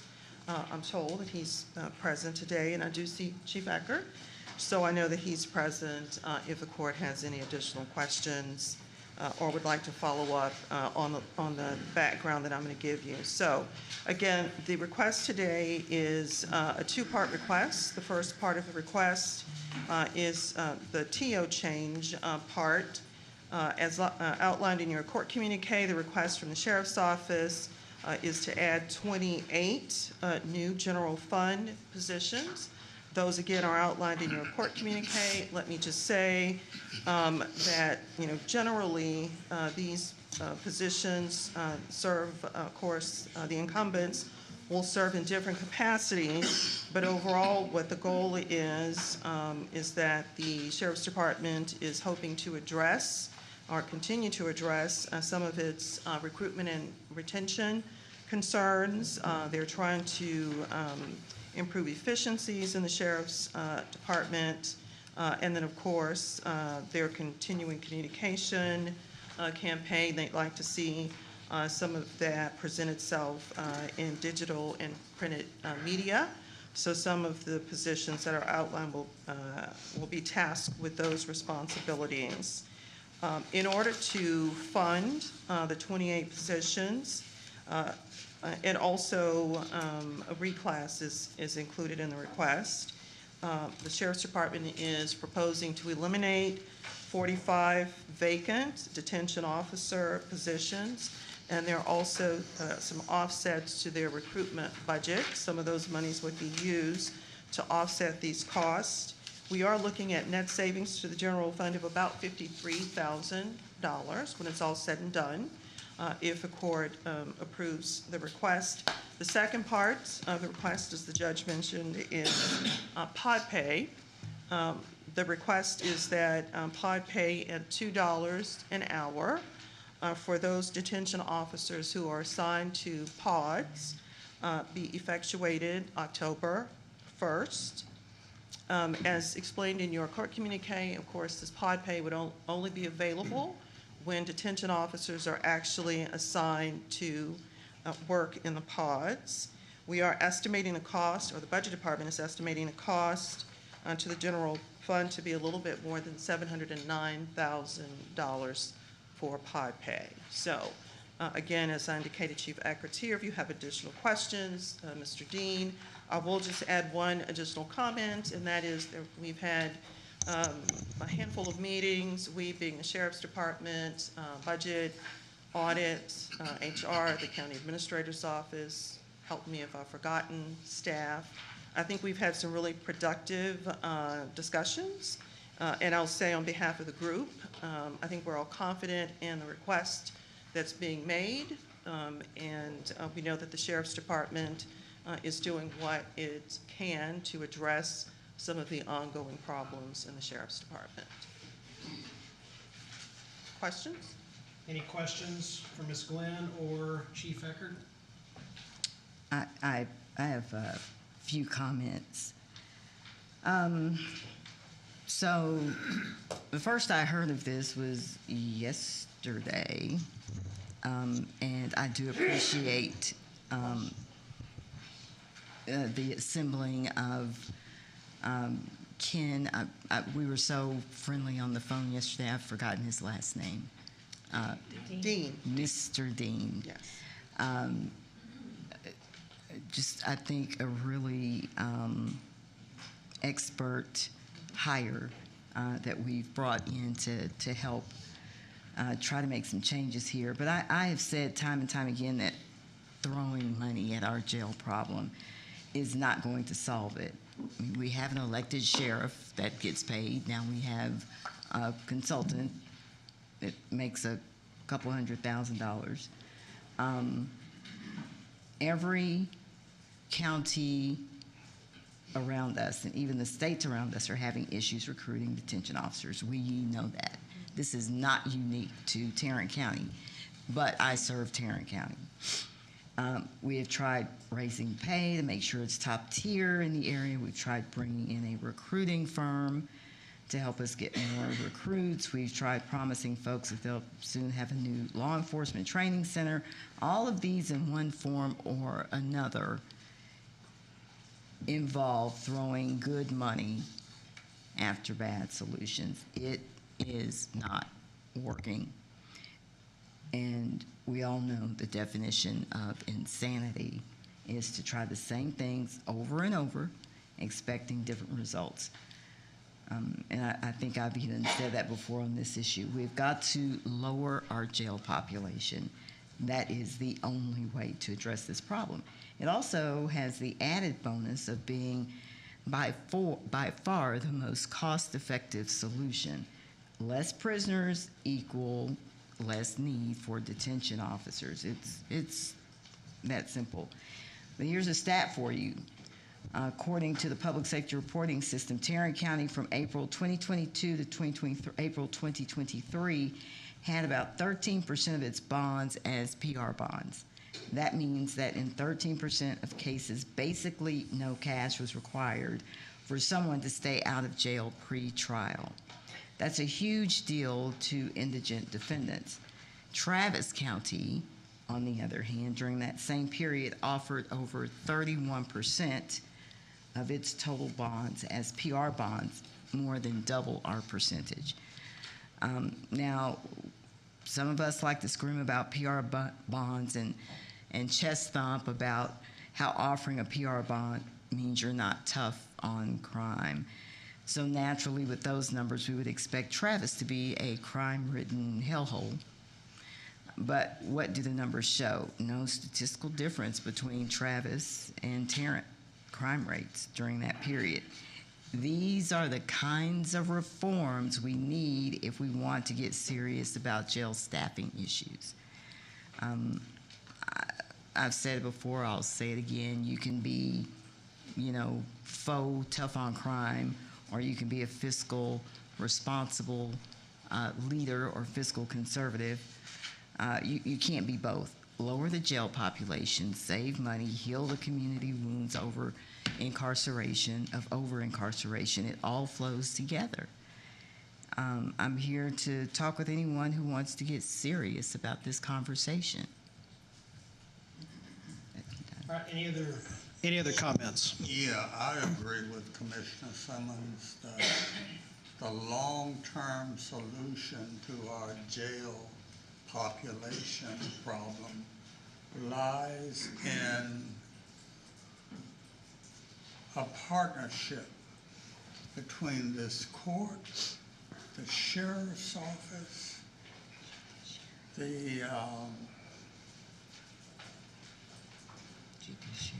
the judges, to move dockets, to make sure that those who are housed in our,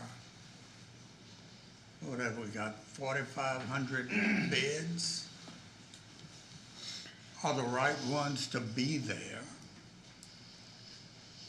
It's going to take collective action to solve a very complicated problem. And until we bring those entities together and decide that moving cases is a good idea, that having people in our jail who we are truly afraid of and not just mad at is a good idea.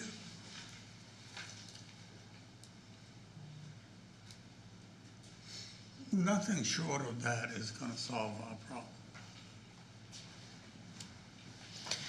So I did not know Ken Dean before he was hired. I knew of him.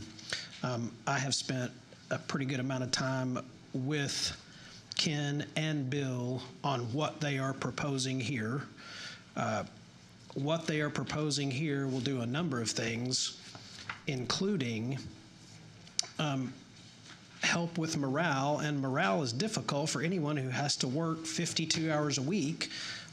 There's a lot of innovative, different ways of doing things here that I support, I think are a good idea. And the amount of time both of those gentlemen have spent on this, it is a national problem. Recruiting, retaining law enforcement is an issue in every jurisdiction in this country. And the ideas they come up with personnel-wise on what to do with certain positions that they can't seem to fill, I fully support and think it's a good idea. And they are taking action to try to address issues. So I support this move. I will make a motion that we approve the changes to the table of organization and approve the pod pay.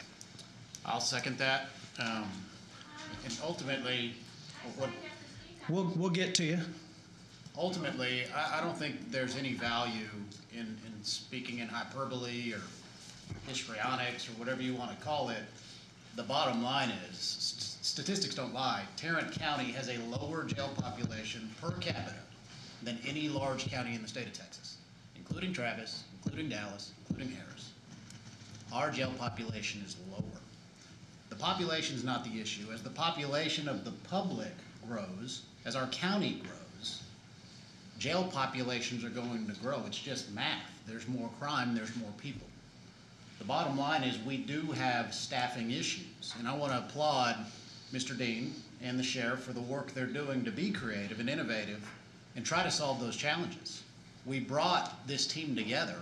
We brought Mr. Dean in as an expert to propose these outside of the box ideas and to help, not only with recruitment, but with, you know, staffing inside of the jail. And I think this pod pay idea is creative to get folks that don't want to work this particular position to incentivize them to do it.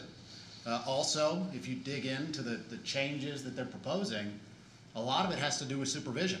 When you look at exit interviews and you talk about why morale is down in the organization, you know, almost to a person, they'll talk about supervision.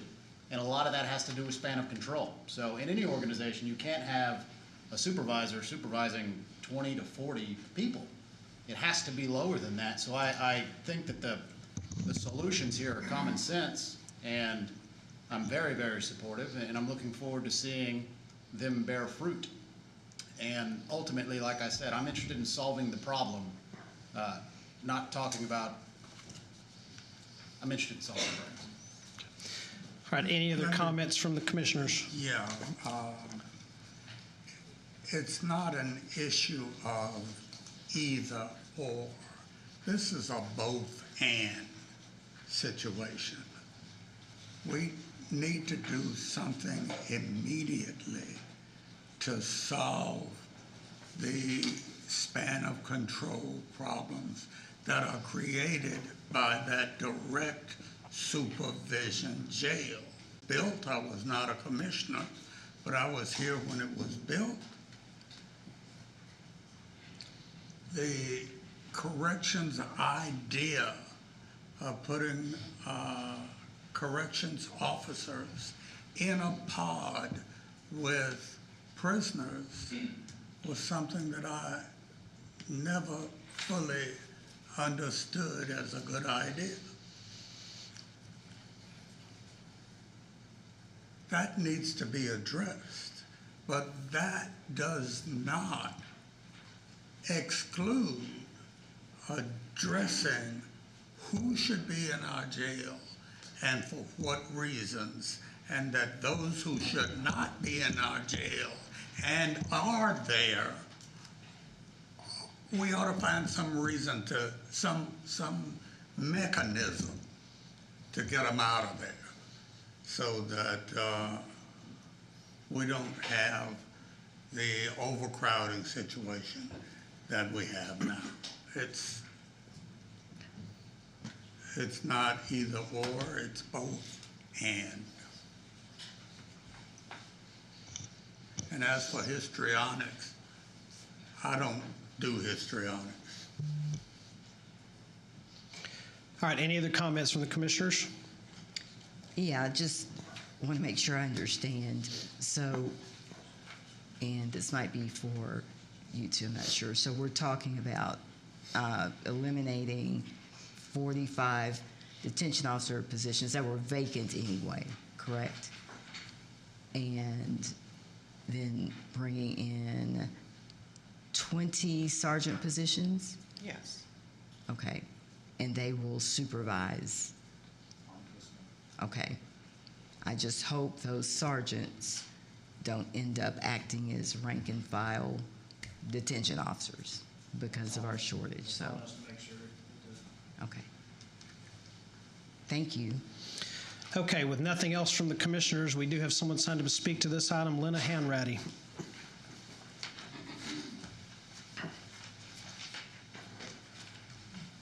Thank you very much. I've learned a lot with the discussion. So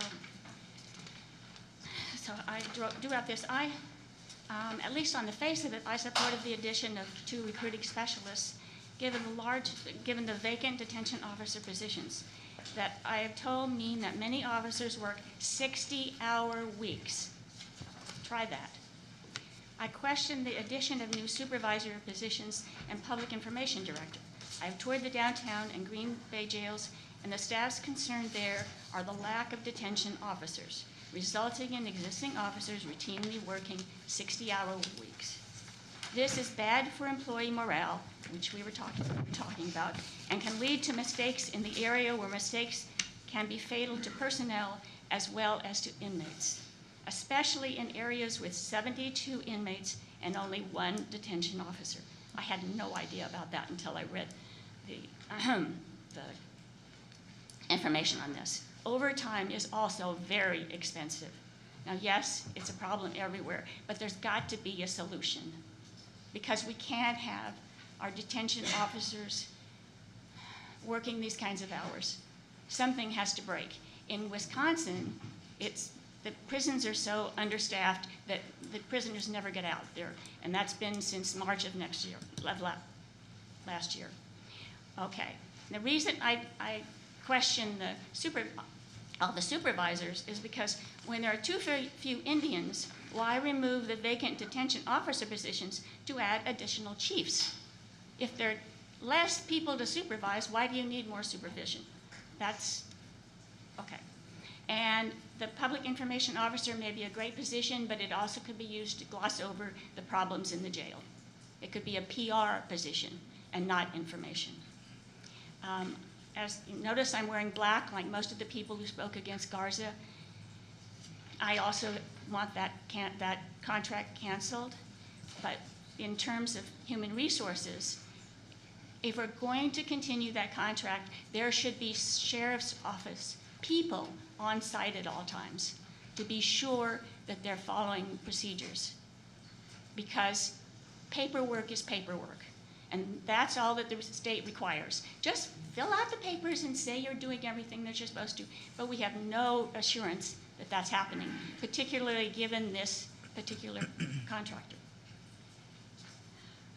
The sheriff's office cannot rely on paper complaints to assume the health and benefit of inmates and staff at this facility. Thank you very much. Thank you. We do have a motion and a second to approve changes to the table of organization and approval of pod pay in the sheriff's office. Any further discussion from the commissioners? All right, seeing none, please cast your vote. Okay, this passes unanimously. Thank you. Thank you. Next up, we have purchasing, I believe. And commissioners, and if y'all don't like that I do this, feel free to speak up. Take a look at items 1, 2, 3, 4, 5, 6, and 7. Any questions on any of those individual items? Any discussion on any of those individually? I will make a motion to approve items J 1 through 7. Second. We have a motion and a second. Any discussion there? Please cast your vote. All right, passes unanimously. Next up, item 8, permission to take bids and request for proposals. Move for approval. Second. So we have a motion and a second to grant permission to take bids and RFPs. I do have a question. Can somebody just give me a quick update again on the Plaza Building garage expansion and what we did to look at any other parking options? Mike Amador's here.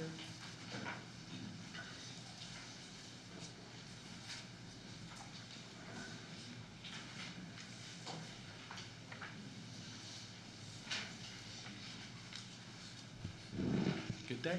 Good morning. So the plaza expansion, the original design of that garage by the Tandy Corporation where we purchased it was for a 3-bay garage.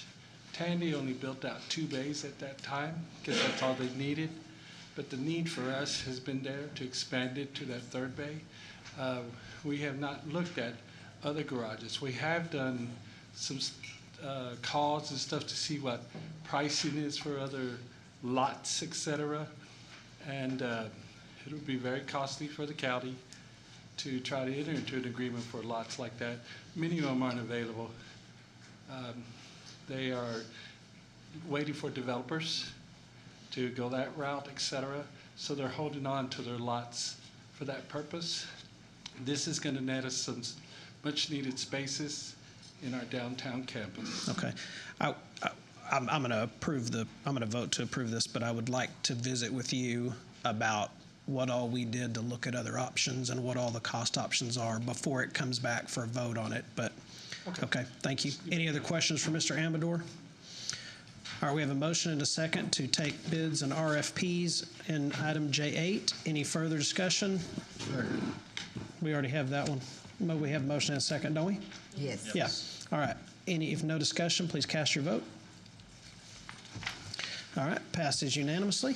Thank you. And if, Your Honor, if I can have a moment to address the question from last week regarding the amount of vendors that we send notices to.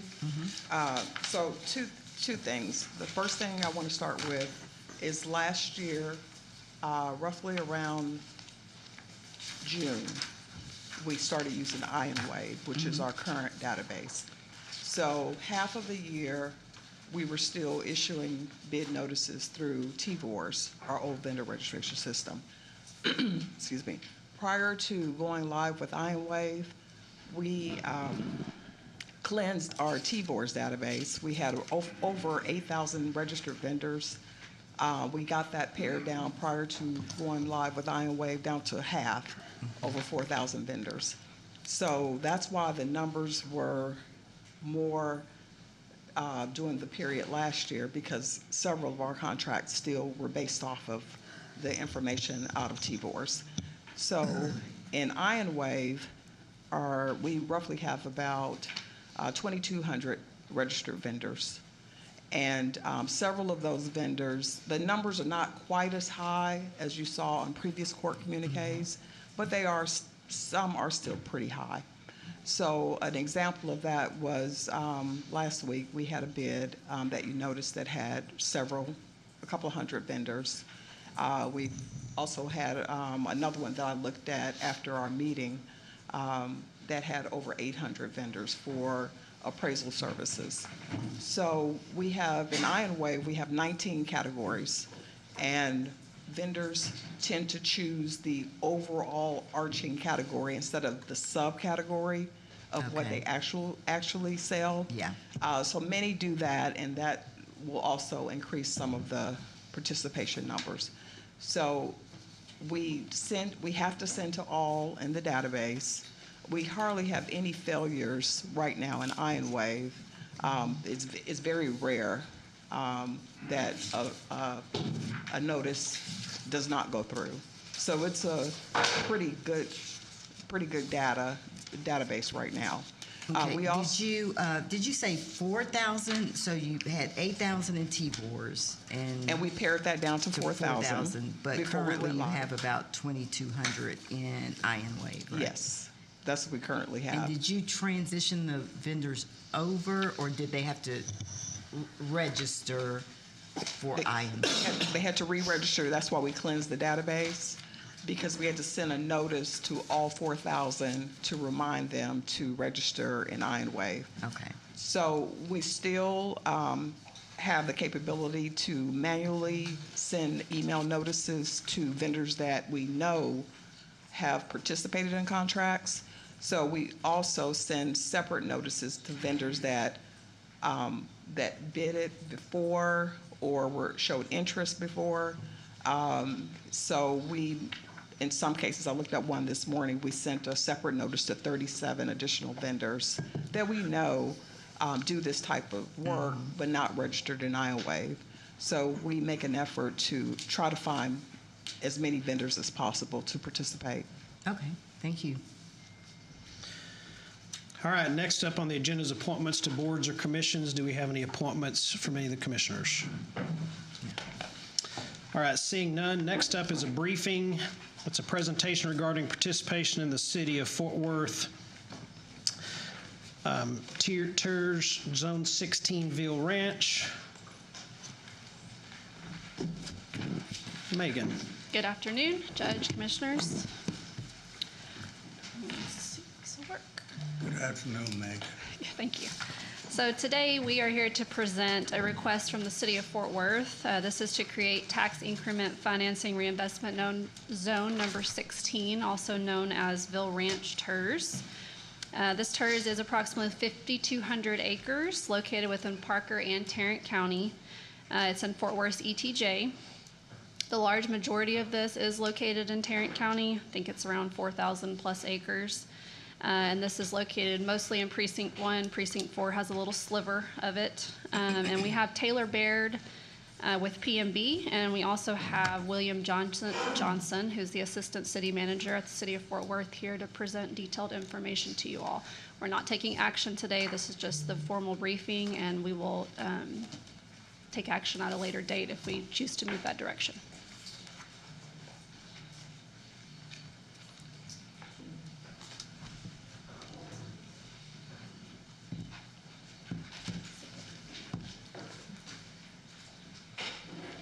Good afternoon, morning, Judge O'Hare and Commissioners. Morning. I'm William Johnson, Assistant City Manager, City of Fort Worth, and I'm just here on behalf of the city, the mayor and council to express, number one, our appreciation for the strong and ongoing partnership that we've had with the county on multiple projects of mutual interest. We're very excited and have been an active participant in working with this development team. This is one of the mega sites that we have here in our region. We're constantly entertaining site visits from companies from around the country who are interested in coming to Fort Worth and making it a home, bringing jobs and helping to stimulate our economy. We have been working diligently with delivering utilities, water, sewer, and access, and have partnered in some cases where the county has also helped to facilitate access into this site. So I'm here to express the city's strong support and to ask for your support in working with us on this very important project. With that, I'll turn it over to Tyler, who will do your presentation.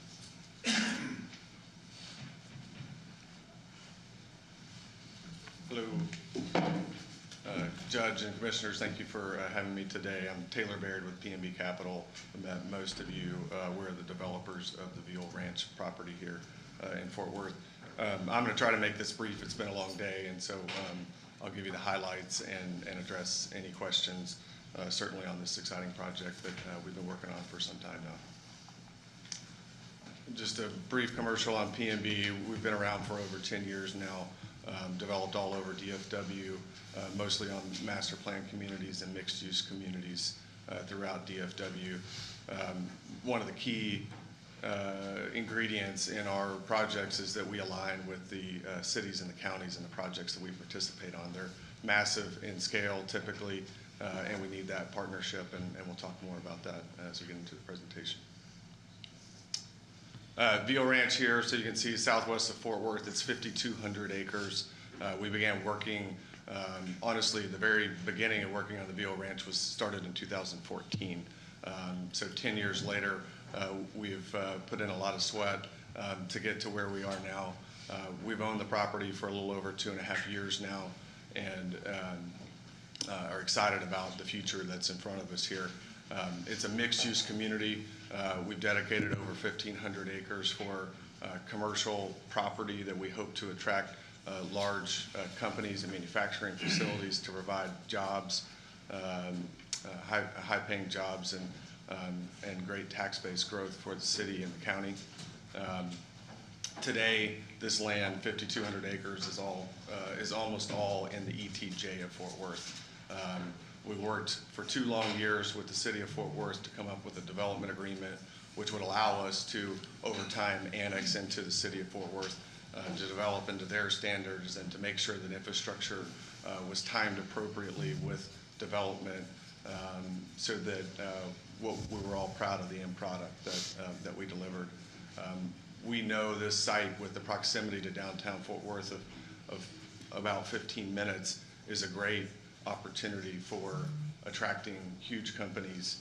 We'll talk about some of those opportunities just as examples of things we've already been working on. And there's a lot of partners involved in the project. As I said, it's in the ETJ of Fort Worth. It spans 2 school districts. We've worked with both Fort Worth ISD and Aledo ISD on making sure we're planning for future growth and making education a priority out there, as well as 2 counties, Parker County and Tarrant County, are both within the bounds of Beal Ranch. And so lots of partners, and we're excited to collaborate with all of them. Just as a high-level concept plan, there's, as I said, about 1,500 acres of commercial and industrial land, mostly on the north side, proximate to I-20 and 820, and the great transportation resources that we have out here, and with some mixed-use buffers that are roughly 1,000 acres, and then the balance in residential, providing residential solutions all across the spectrum, from very large lot, high-end communities down to more dense and attainable housing. As a preliminary kind of build-out projection for the project, this would be in today's dollars. Obviously, this is a project that's going to span many years, and so in today's dollars, we believe the build-out value of the project is somewhere between $5 and $8 billion when you factor in all those mix of uses. Just a little bit on the commercial development opportunity. Just since we've been involved, really in the last 2 years, we've responded to over 70 companies that have come to Fort Worth and said they have an interest in what we have to offer. We're great partners with our neighbors, the Walsh family to the north, as we tackle some of these opportunities that may require our collaboration. We've done more than a dozen site tours and have had offers from from 3 companies. Last year, we successfully sold the first project, which will come out soon, but it's a more than $100 million investment in the project, and that is a testament to the opportunity that comes forth. We've looked at projects that have ranged from single projects from an investment of $30 million on the low end to over $8 billion on the high end from one single project. Those are great paying jobs. Jobs in the one instance where it was an $8 billion investment, over 20,000 jobs were a part of that project. Those are Tarrant County and Parker County jobs that will really benefit this community. A lot of our constraint to date has been around infrastructure, and that's why the importance of the PID and the TERS that have been created for this project will help bring us to a point where we can be actionable for these companies making large investment decisions. Initially, the water infrastructure was our key constraint. Cities invested over $100 million in water infrastructure since we started on this. We've got elevated storage tanks, pump stations, big trunk lines that now provide water service or under construction and will complete within a year. That's going to be a huge thing to opening up the opportunity for development, and we would not have had the partnership with the city had we not worked hard with them to get into the development agreement that made that a reality. Roadway infrastructure is also a key limitation up until this point. I used to sit out there with decision makers of companies and say, they would ask, where am I going to get my water? And I say, well, it's coming. You kind of point to the north, but nothing to point to. Now we can point to the water tower just off the property and say, there's where your water's coming from. Then the next question is, well, how do my people get here? How do I move goods in and out of here? And again, point to the north to kind of some vacant land and say, well, it's coming from the highway now, today, because Tarrant County made the investment in the Bentley Bridge Road. We point to the road that's paved, that's sitting there, and that is no longer a question. And so these kind of partnerships are really important to cast the vision to attract the high-quality companies that we know we can. I won't spend a lot of time on this, just as an update. The development agreement with the city covers all of the land that we have. The zoning and the land uses are agreed upon within that development agreement already. There were 3 key steps in order to activate that development agreement, which was the creation of a public improvement district, the creation of the tax increment reinvestment zone, and then a master reimbursement agreement. All 3 of those items have happened as of late last year. And so the ask is for the county to participate in the TERS 16 that is now created by the city. Just as a additional color on this, we're required to build all of the infrastructure to city standards. The city will own and maintain all of the infrastructure after it's completed. We are required to meet all of the open space requirements, the drainage facilities and protections, parks and trails, all of those items that that are required by the city of Fort Worth. We intend to comply with and go over and above, just as we have done across the other projects that we've developed. We've agreed to dedicate public facilities like schools and libraries and fire stations and all those things that are going to be necessary to have a great community that we're all proud of. A little bit of the numbers. So on the left column, this is the existing TERS that is now created, TERS 16 from the city's side. It again encompasses the entire 5,200 acres, and the city has agreed to contribute 65% of the new property tax that we create in the project. Today's base value of the project is a little over $5 million. At full build out, which is in the year 2105, hard to really think about, probably won't be around by then, but the full build out is projected at over $38 billion, which is a great opportunity for the city and this community. The way the city's TERS structure works is we will develop this obviously in phases. Each phase has a 30-year life, and it will roll as you roll through the project. So as you stack up all those phases over time, the maximum life of the TERS could be 83 years, which is why we speak of the year 2105.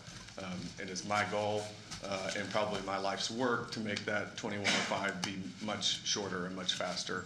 And we've got a lot of promise to do that. The TERS reimbursement eligible projects include all public infrastructure except for local residential infrastructure, so local roads within housing developments, 8-inch water and sewer lines within the residential sections. But all other public infrastructure is included in the scope of the PID and the TERS that have been created. We estimate the cost of the TERS eligible, PID and TERS eligible items at $813 million in 2024 dollars, which is about 57% of the total infrastructure that we will build out there. The rest will be privately funded by us and partners that we bring into the project. So compare and contrast that with what we're proposing for the Tarrant County participation. Tarrant County represents 4,350 acres of the 5,200 acres we have. So the large majority of it, but not all of it. The participation rate that we have proposed is 50% compared to the city's 65%. And for Tarrant County's participation to be limited to a total maximum of 30 years. So while the cities will go on in 30-year increments for every phase, potentially up to 83 years, we're asking the county just for the initial 30 years.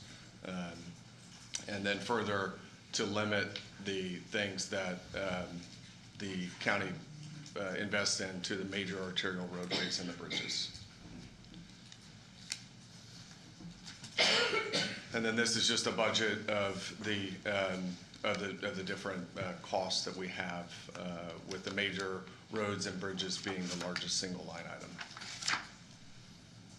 That concludes my presentation. Just here to answer any questions. All right, this is just a briefing item only. No vote will be taken. Anybody have any questions? Okay. I've been involved in this project for a long time, as has Commissioner Ramirez. It's a good deal for Tarrant County. A lot of jobs, a lot of high-paying jobs with benefits. Kind of jobs that we need to continue the good quality of life that we have in Tarrant County. They have committed to bringing those jobs to our area, I have personally met with, as a part of a group, with, I think, 3 development teams. And we're real close We are. on a very huge project for this land. And I am hopeful that it will come about during our term of office, Commissioner Fickers. All right. Thank you, Taylor. Thank you. All right. Next is an audit report update from the Tarrant County Sheriff's Office Commissary Fund. We have Chief Eckert here to brief on this, sir. Judge, Commissioners, good afternoon. So in the 2021 auditor's report, there were 3 items.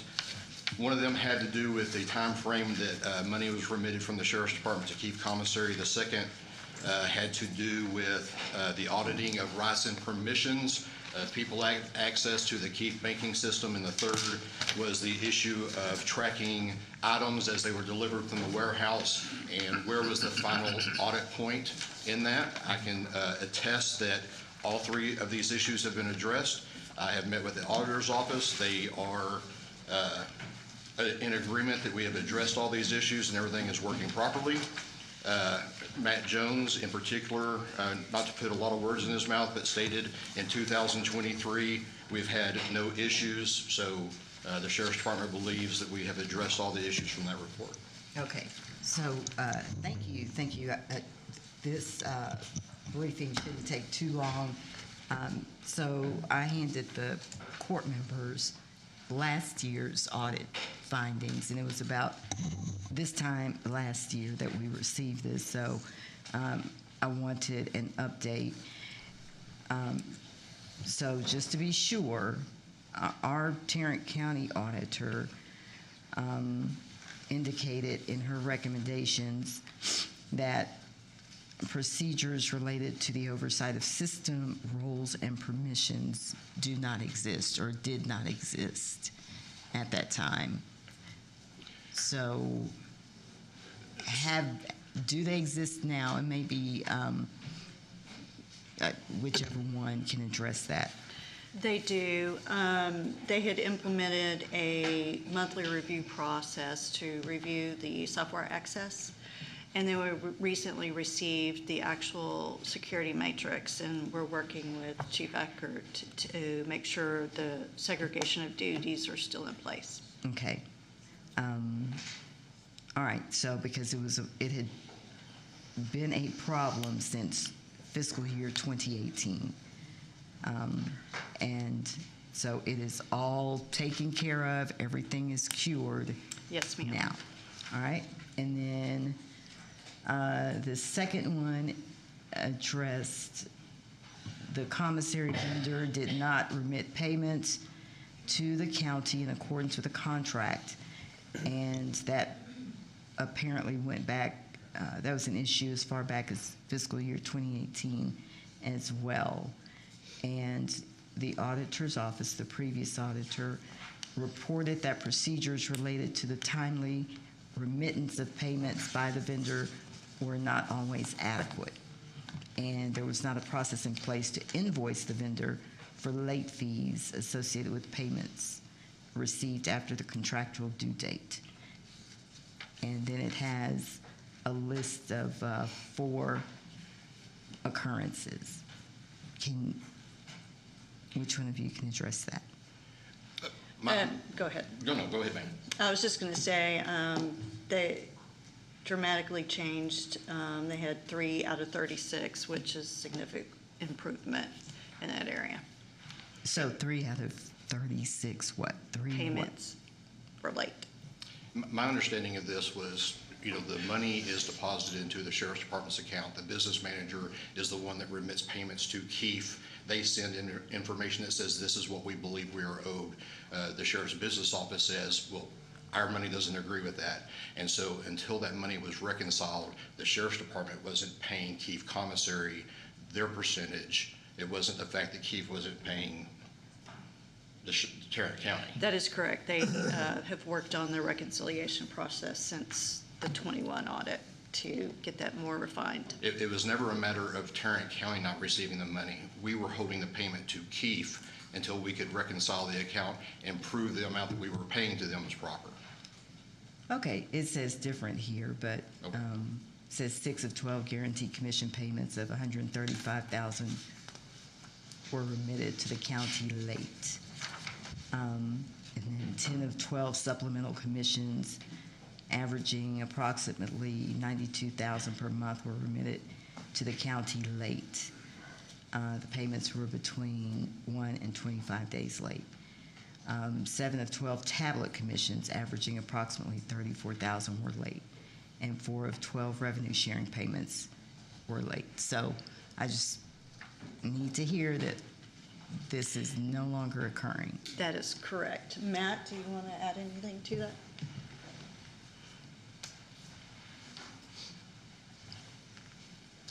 Good afternoon. Hi.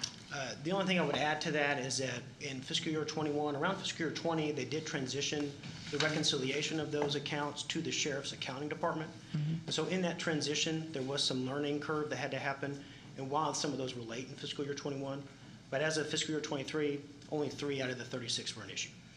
Okay. Thank you, Matt. And then the final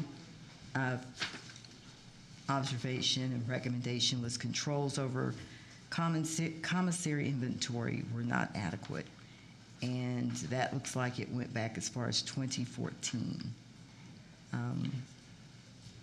Yeah, that is correct. They have now since implemented some chain of custody, but let Eckert. So what was occurring before is the warehouse was receiving goods and they were doing a goods receipt. What they weren't doing is as they were leaving the warehouse and being delivered to their endpoint, we were not collecting signatures to prove that after it left the warehouse, who it was that received those items. Since then, we have now implemented to where every delivery point, there is a signature that we receive. The auditor's office, I believe, has just completed recently an audit of the warehouse operation, and my understanding was there were 0 issues with the audit. Okay. All right. All right. Thank you so much. I figured you guys were working on it, and I made a big deal about it a year ago, so I would like to compliment the auditor's office. Their Yes. communication has been very great as far as what we needed to do to get this worked out. And I think there were some communication issues on what the expectation was specifically on the inventory. And once we got that cleared up, we were able to get that fixed right away. And compliments to the sheriff's office. Thank you. Thank you. We do have one person signed up to speak to this item, Nan Terry. Doesn't seem to be here. Okay. Next up is announcements and comments. Any announcements or comments from commissioners? All right, seeing none, we move to public comments. We have 4 people signed up to speak in public comments. The first is Lon Burnham. I don't see him. The next is Laura Lehman. Is that Laura getting up over there? Okay. Following her is Doreen Geiger.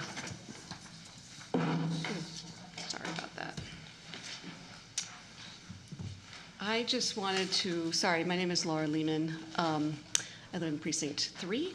I just wanted to address an article that came out, the Fort Worth Weekly. On the front page, it's about a story that's pretty disturbing to me. I'm a mother of a child who had intellectual developmental disabilities. I'm very concerned as a disability rights advocate and supporter of this particular story. As I understand, the young woman in this article, which also can be seen online, was herself intellectually developmentally disabled. I wanted to just read a couple of the pieces, if I can, from the article. I gotta get my readers, excuse me. Zenora was 1 week old when doctors took her life support. She exhaled her last breath in the arms of her grandmother. I held her until she was, Kimberly Hammond said. I held her until she went on and her body was cold. It was like somebody ripped my soul. Zenora's official cause of death was asphyxiation. I can't say that. Her umbilical cord was tightly wrapped around her neck, suffocating her. The unofficial cause of death, as her family argues, is a deplorable Tarrant County is a deplorable Tarrant County jail. Zenora was born there on May 5th, 2020. Mother Chastity Conjus was left to bleed out and suffer in her cell for hours before she was given medical attention. Further down it says, the hospital called to tell me my daughter gave birth but not in the jail, Hammond said. The sheriffs never called. During that whole ordeal and after Chastity returned back to the jail after Zenora died, they wouldn't let me check on her. We owe everything to our children. I haven't grieved because, as the county has, not been held accountable. They are still trying to cover it up. This article goes into 2.5 pages, at least, of information. The Tarrant County Sheriff's Department, which oversees the county jail, continues to ignore our request for comment. Based on open record request, Texas Commission on Jail Standards, which compiles in custody jail death data, says Tarrant County Jail logged 17 custodial deaths in 2020 and 13, 11, and 9 deaths the years following. For unexplained reasons, Zenora was not included in the 2020 records. Adams is seeking monetary damages, as you well know. Conjus's case underlies lines a disturbing trend. The Texas Tribune says the federal government has designated 98% of the state's 254 counties as mental health professional shortage areas. Thank you. Next is Ms. Geiger. All right, following Carrie Scruggs. Okay, I don't have anyone else signed up to speak. Is there anyone else who would like to speak? All right, seeing none, please remain silent while I read the following. The Commissioners Court will now recess the open session and proceed to closed session to discuss items exempt under sections 551, 071, 072, 074, 076, 087, and 0725 of the Texas Government Code. We are now in recess.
Okay, I was going to wait for Gary. Yeah.